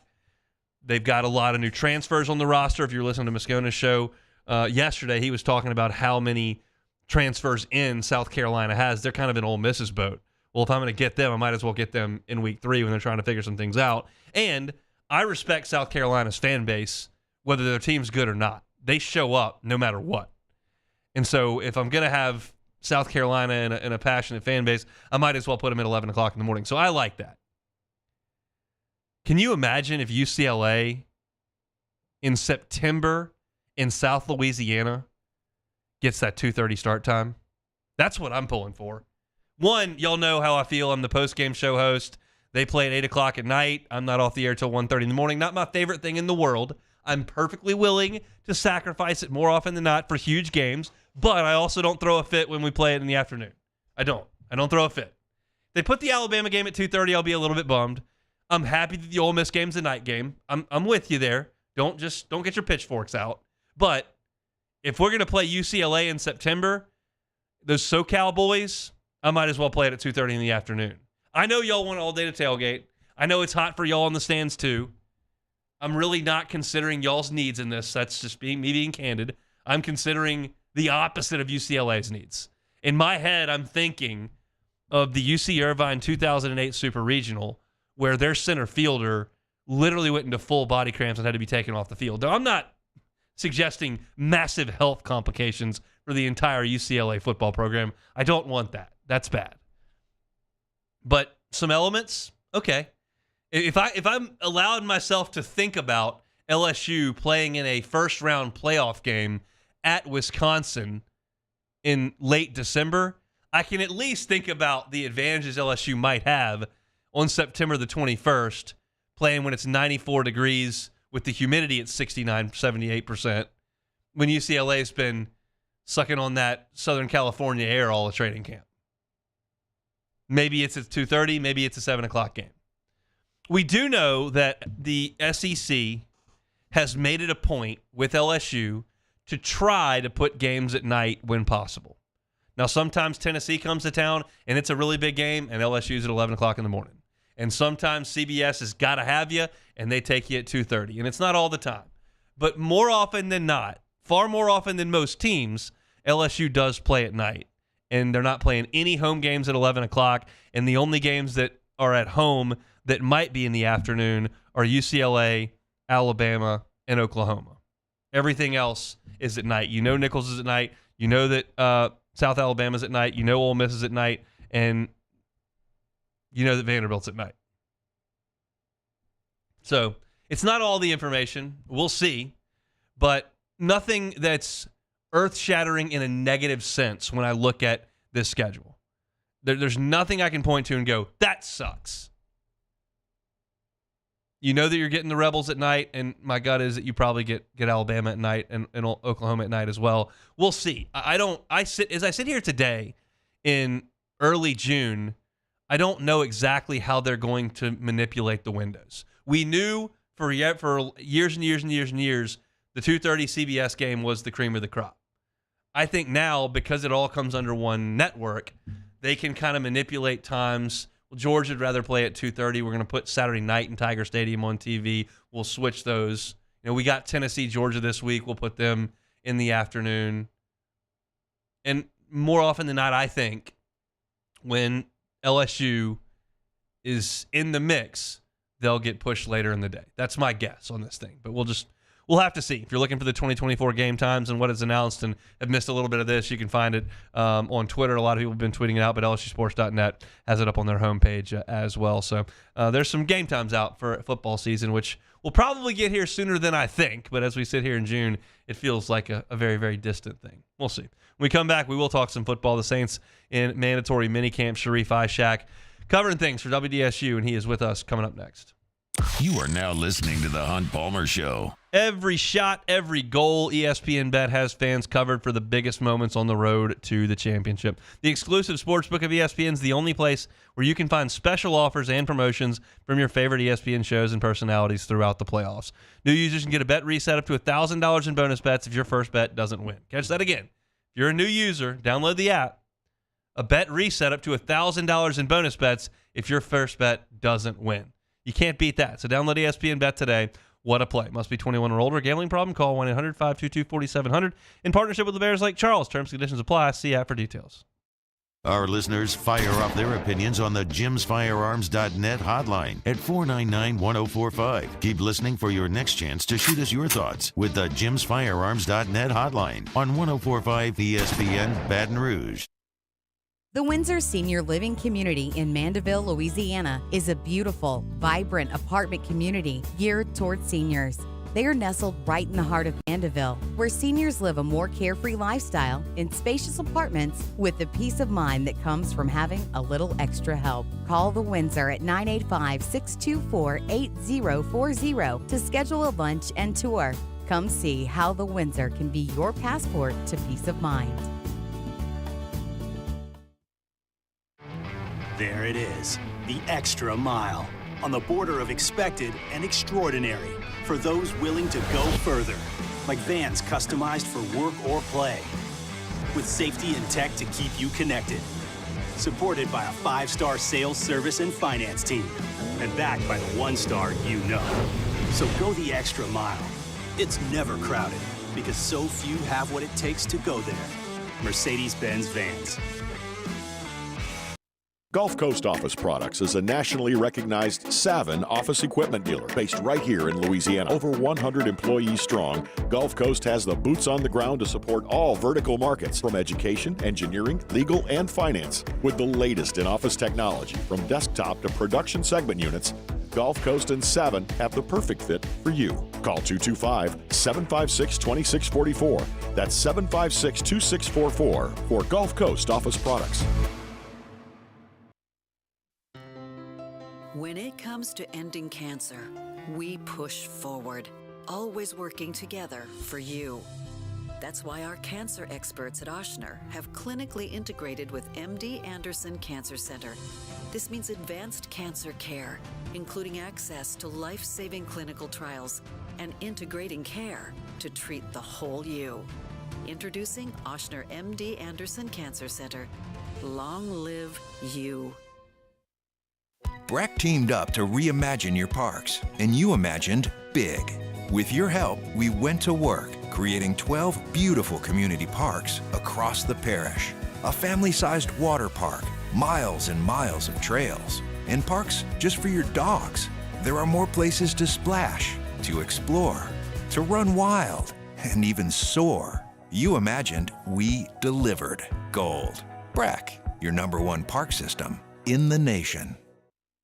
Electricity is all around us, and our families depend on it.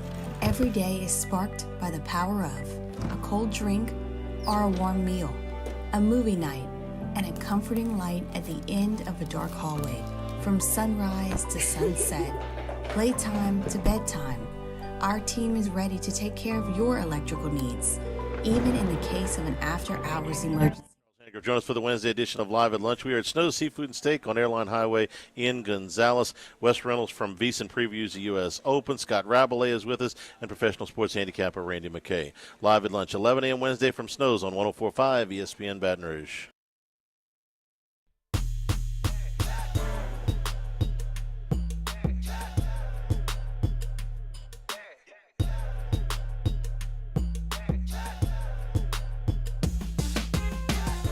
You're listening to The Hunt Palmer Show, brought to you by Plucker's Wing Bar.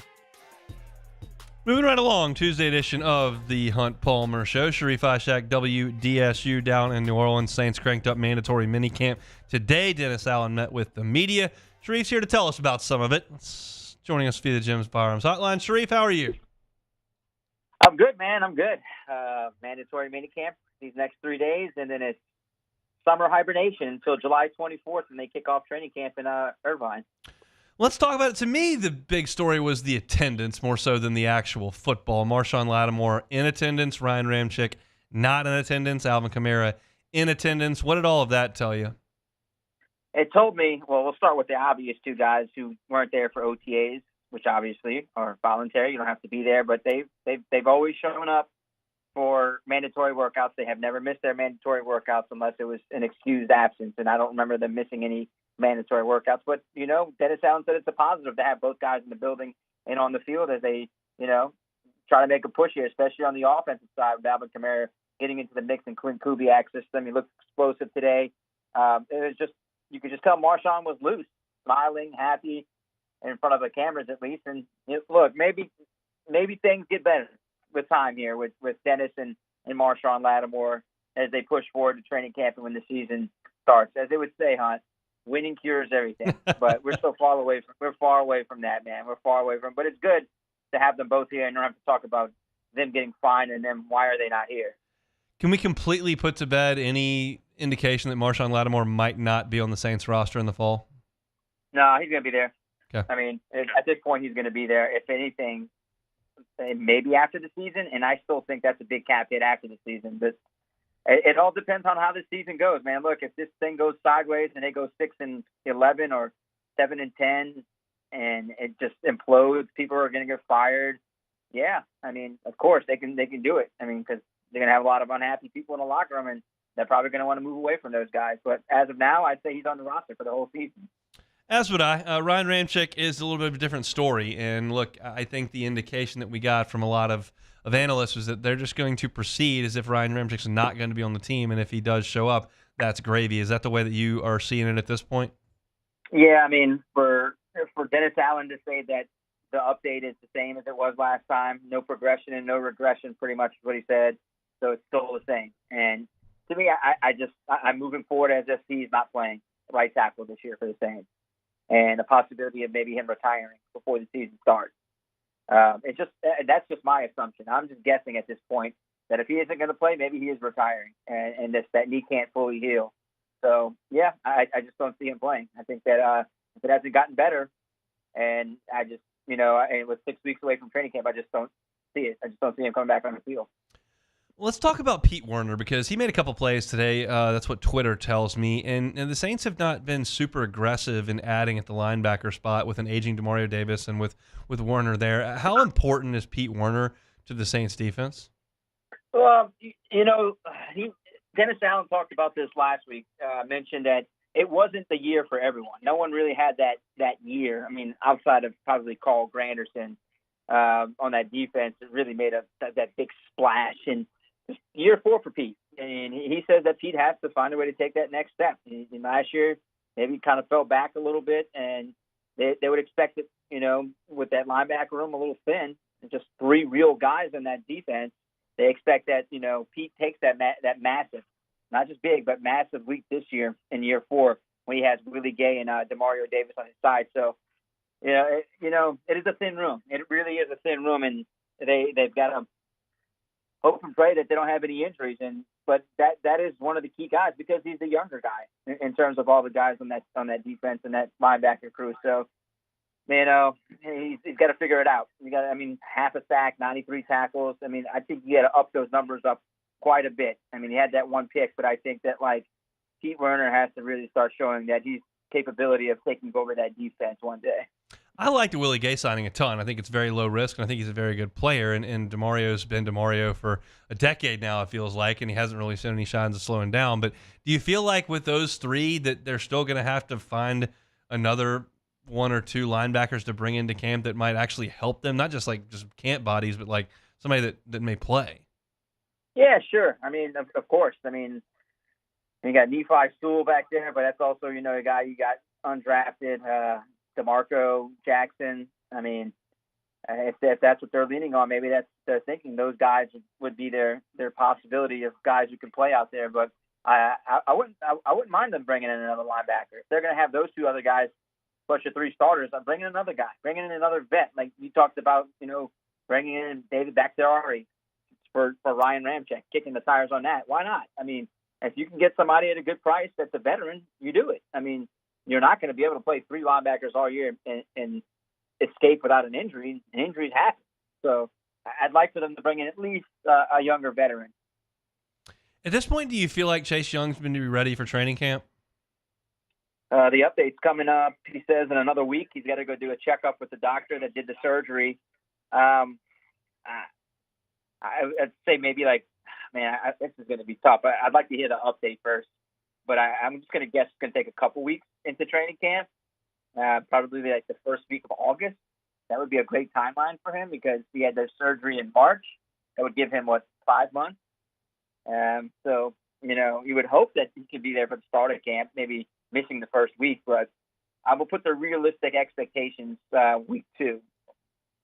And that was kind of what they thought when they signed him, and we got that initial talk. But I thought maybe based on the updates where he said that he's going to go get things checked out and maybe things are progressing, that potentially that Chase Young might be doing a little better than they thought. But we'll find that out here in the next month or so. I'm curious your thoughts on the running back position, because I did a segment at the top of the show talking about the NFL being a copycat league and showing the formations that San Francisco was in quite often. And they spent a lot of time in two-back sets with a tight end and three wide receivers out there.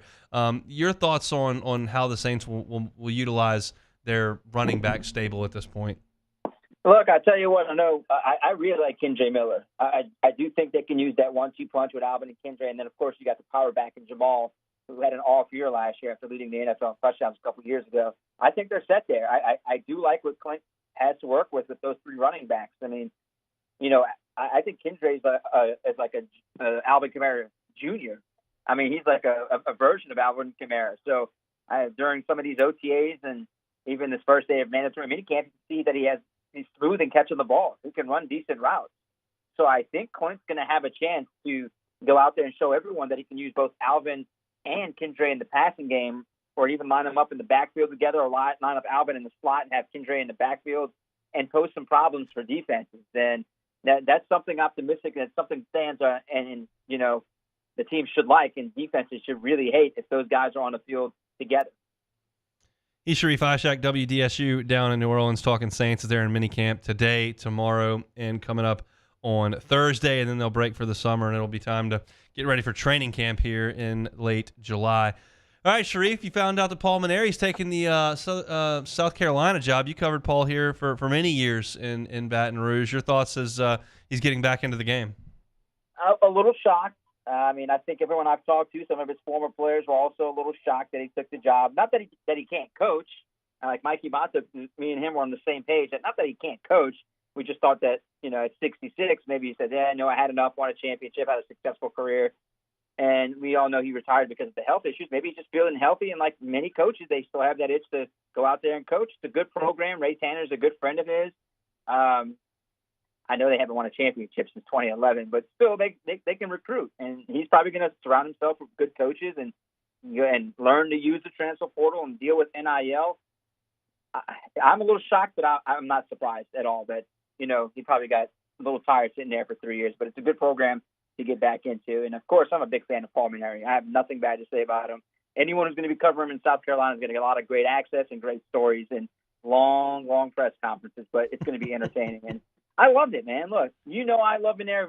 I think my two favorite things about Mainieri was when he got mad at me when Alex Bregman dropped the F-bomb when we were going to Omaha. He was like, "This is why I don't let y'all talk to freshmen, Sharie. You got my guy cursing on TV." And then last year when Jay Johnson, when I interviewed Paul and Jay jumped into the interview on live TV when they won a national championship, he's like, "Short guys can coach." So, that was Jay. But, I mean, I just love that interaction between those two guys. I love Paul. Paul's always been good to me, never said no to an interview before practice, during practice, before games. He's always been great. So I think he's still got a little bit left in him. I think he's going to surround himself with good coaches and get good players. We shall see. Sharif, try to stay cool out there at minicamp the next couple of days, and we'll talk next week. Working on my tan, dude. There it is. Sharie Ishee out there at WDSU Saints Mandatory Minicamp. You can follow him on Twitter as well. He's with us every single Tuesday. Just one little more thing on Mainieri, and I guess this is it's part of it. It's part of the way that guys are wired and how maniacal they can be, and it's probably a large reason why they have success. But, man, I see Coach Mainieri, he's playing golf just about every day out at U Club, and he's at these LSU baseball games wearing a golf shirt, sitting in the shade with sunglasses on. I would have a hard time ditching golf every day, enjoying the luxury boxes in the Stadium Club, being with the kids and grandkids all the time, and then jumping back in to recruit 16-year-olds and promise money to 19-year-olds and make sure that your guys aren't leaving because you coached them too hard, and like all that goes into doing that at 67 years old. Like, that would just be really difficult for me to do. But again, I'm not exactly wired like Coach Mainieri, who just so badly wants to be in a dugout, and he will be in a dugout here coming up in fall practice at the end of this year, and then certainly in the spring next year for the South Carolina Game Talks. I like the sound of golf, and watching baseball from the suites and playing with the grandkids instead of getting up early and getting to the ball field so I can make recruiting calls. But all the best to Coach Mainieri. He certainly wants to do it. We'll take one more time out. When we come back, we will close out a Tuesday edition of the Hunt Palmer Show. You are now listening to the Hunt Palmer Show. Tell you every day about Boudreaux's Electric. Neil, Melissa Boudreaux have been running Boudreaux's Electric for 40 years. Their process is fantastic with their Generac generators. They send out an employee. They assess your needs. How many square feet do you have? If the power does fail, what do you need powered? Maybe you want the whole house humming. You can do that. Maybe you just want a couple things. Make sure the fridge and freezer are going. I'd like the air conditioner humming. Other than that, we're in good shape. And then they'll put the generator that you need and fits your needs in at your home. It's going to be a full-time Boudreaux's Electric employee that installs that generator, not somebody they just 1099 out there to come make sure the job's done. No, and they're going to do it with the finest coppers, finest wiring, and most of that installation is going to be done underground so that it's aesthetically pleasing. And here's what Boudreaux's is going to do that separates them from a lot of their competitors. They're going to monitor your generator remotely 24 hours a day, 7 days a week. So if some reason there's a mechanical failure, whether it's supposed to be powered on or not, they'll know about it. They'll call you. We're going to come fix it so that when the power goes out, you've got that generator to save the day. We know storm season's coming. Don't wait until the storm's already gone through and you've lost power to make this phone call. Make it now and get ready for storm season with my friends at Boudreaux's Electric. 985-397-1562. 985-397-1562. That is Boudreaux's Electric. In times of need, get a full list of phone numbers, websites, and other important emergency information on the Demco Stormwatch page at 1045ESPN.com.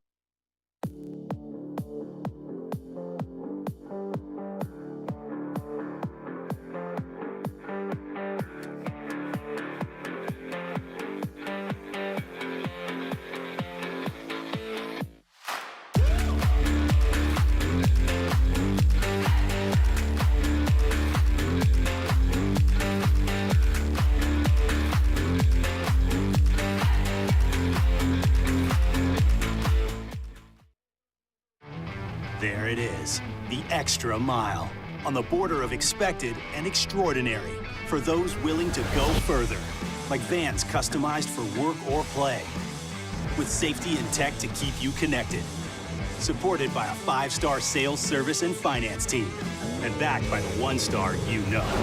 So go the extra mile. It's never crowded, because so few have what it takes to go there. Mercedes-Benz Vans. Hey, it's Matt Moscona. For years, you've heard me tell you about Insurance Network of Louisiana, helping you find better coverage for less money. But it's not just for your home and auto. They also offer commercial property. So, retail stores, professional offices like doctors, dentists, attorneys, clothing boutiques. Insurance Network of Louisiana can find you better coverage for less money. They service the entire state of Louisiana, and they're local. So call today at 293-0450 or lainsurance.net. Jerry and Benny Payne began Central Plumbing Company out of their driveway in Tanglewood subdivision. 50 years later and 4 generations down the road, we continue to serve Baton Rouge and the surrounding areas for all of their plumbing needs. Residential, commercial, industrial, or hospitality, Central Plumbing is here 24/7, 365. We want to thank our customers, family, and friends for 50 years of success. And looking forward to 50 more.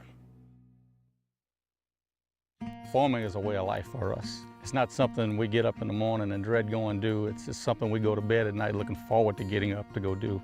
John Deere equipment is what we as farmers strive to have. It's in your blood, it's in your veins. It's just a part of who you are. Green is what we want to be in. The other tractors were acquired to patch it up to get to where you want to be. Where we want to be is in John Deere. Flip the switch and learn more about what it means to be powered by sunshine at sunequip.com. I've been doing business with Luba for 25 years. They're dependable, trustworthy. It's just the attention to detail with our clients. Our folks have years and years of experience. They're highly trained professionals, but many companies have that asset. What I'd like to think makes Luba a bit different is that we use those talents in a way that truly is dedicated. Matt Moscona inviting you to join us for Tuesday's AFR, powered by Sunshine, your hometown John Deere dealer in Louisiana. Paul Mainieri, headed to South Carolina, will have the latest, and Sharie Dixon joins us for a recruiting report. 3 to 6, 104.5 ESPN Baton Rouge.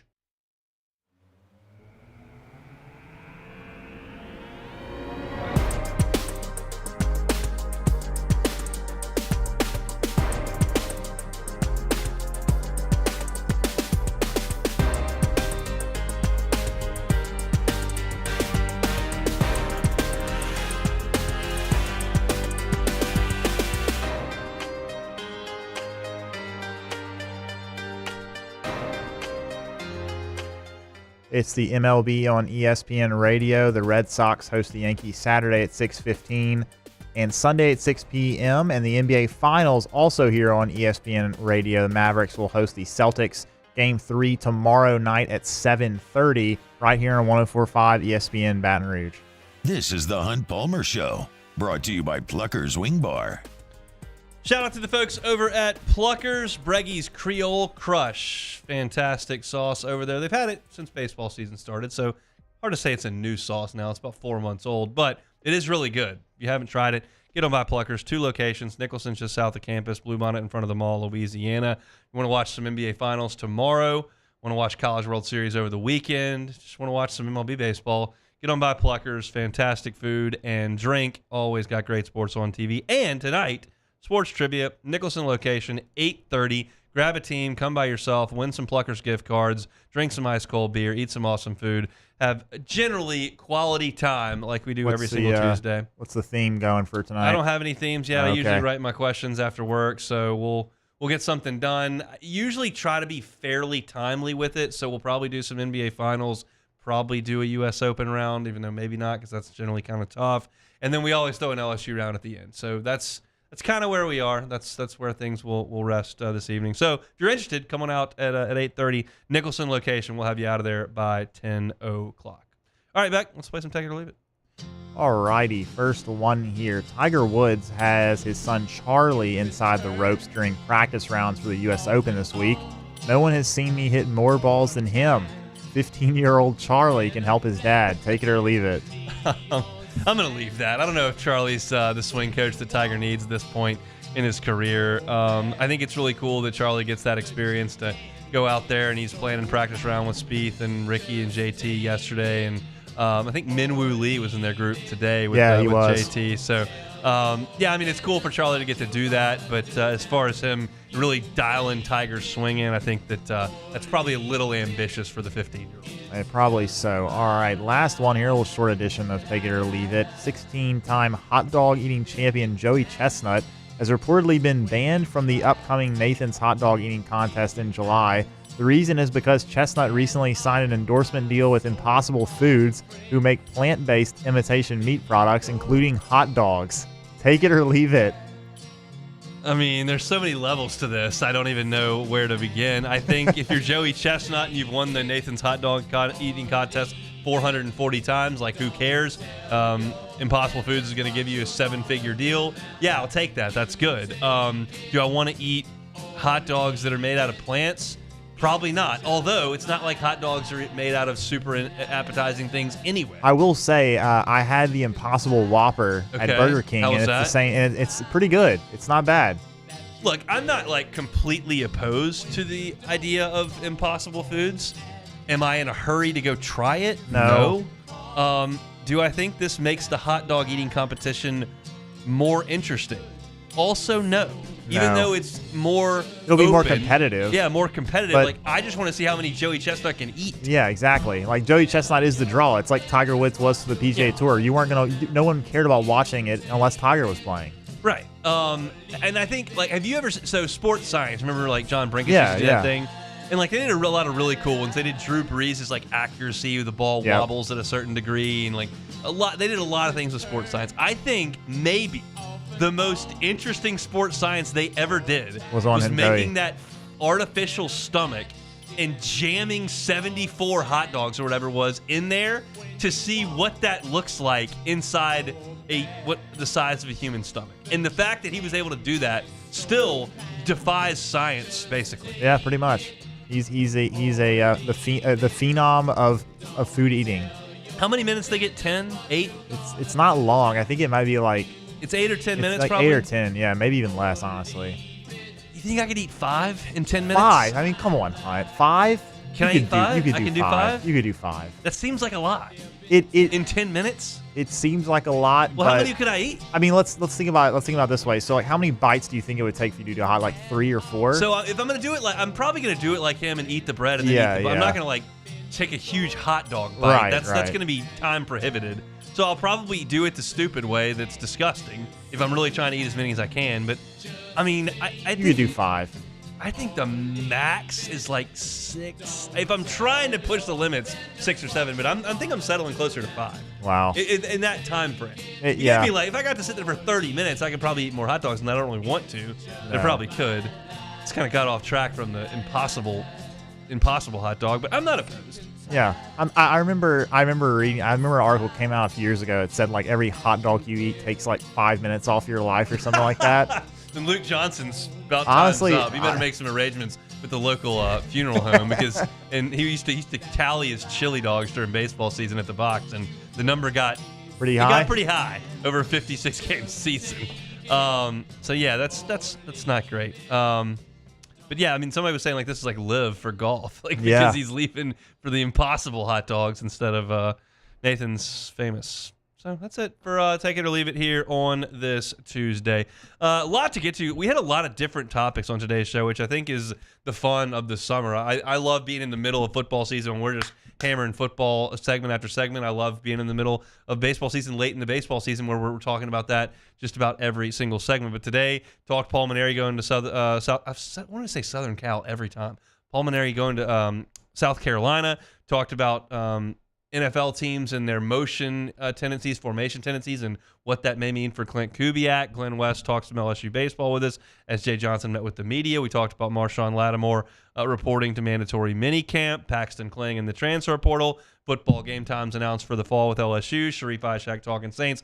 All that can be found on demand, 1045ESPN.com's on-demand tab, Apple Podcasts, Spotify, Google, wherever you find your sound, and also on YouTube, where our entire shows are archived daily, and our LSU content, Hunt on LSU, our Saints content, Hunt on Saints. That'll do it for a Tuesday edition. Matt's going to drive you home on After Further View coming up next. Hope to see you at Pluckers tonight. If not, same time, same place tomorrow, 1 to 3 on 1045 ESPN, Baton Rouge.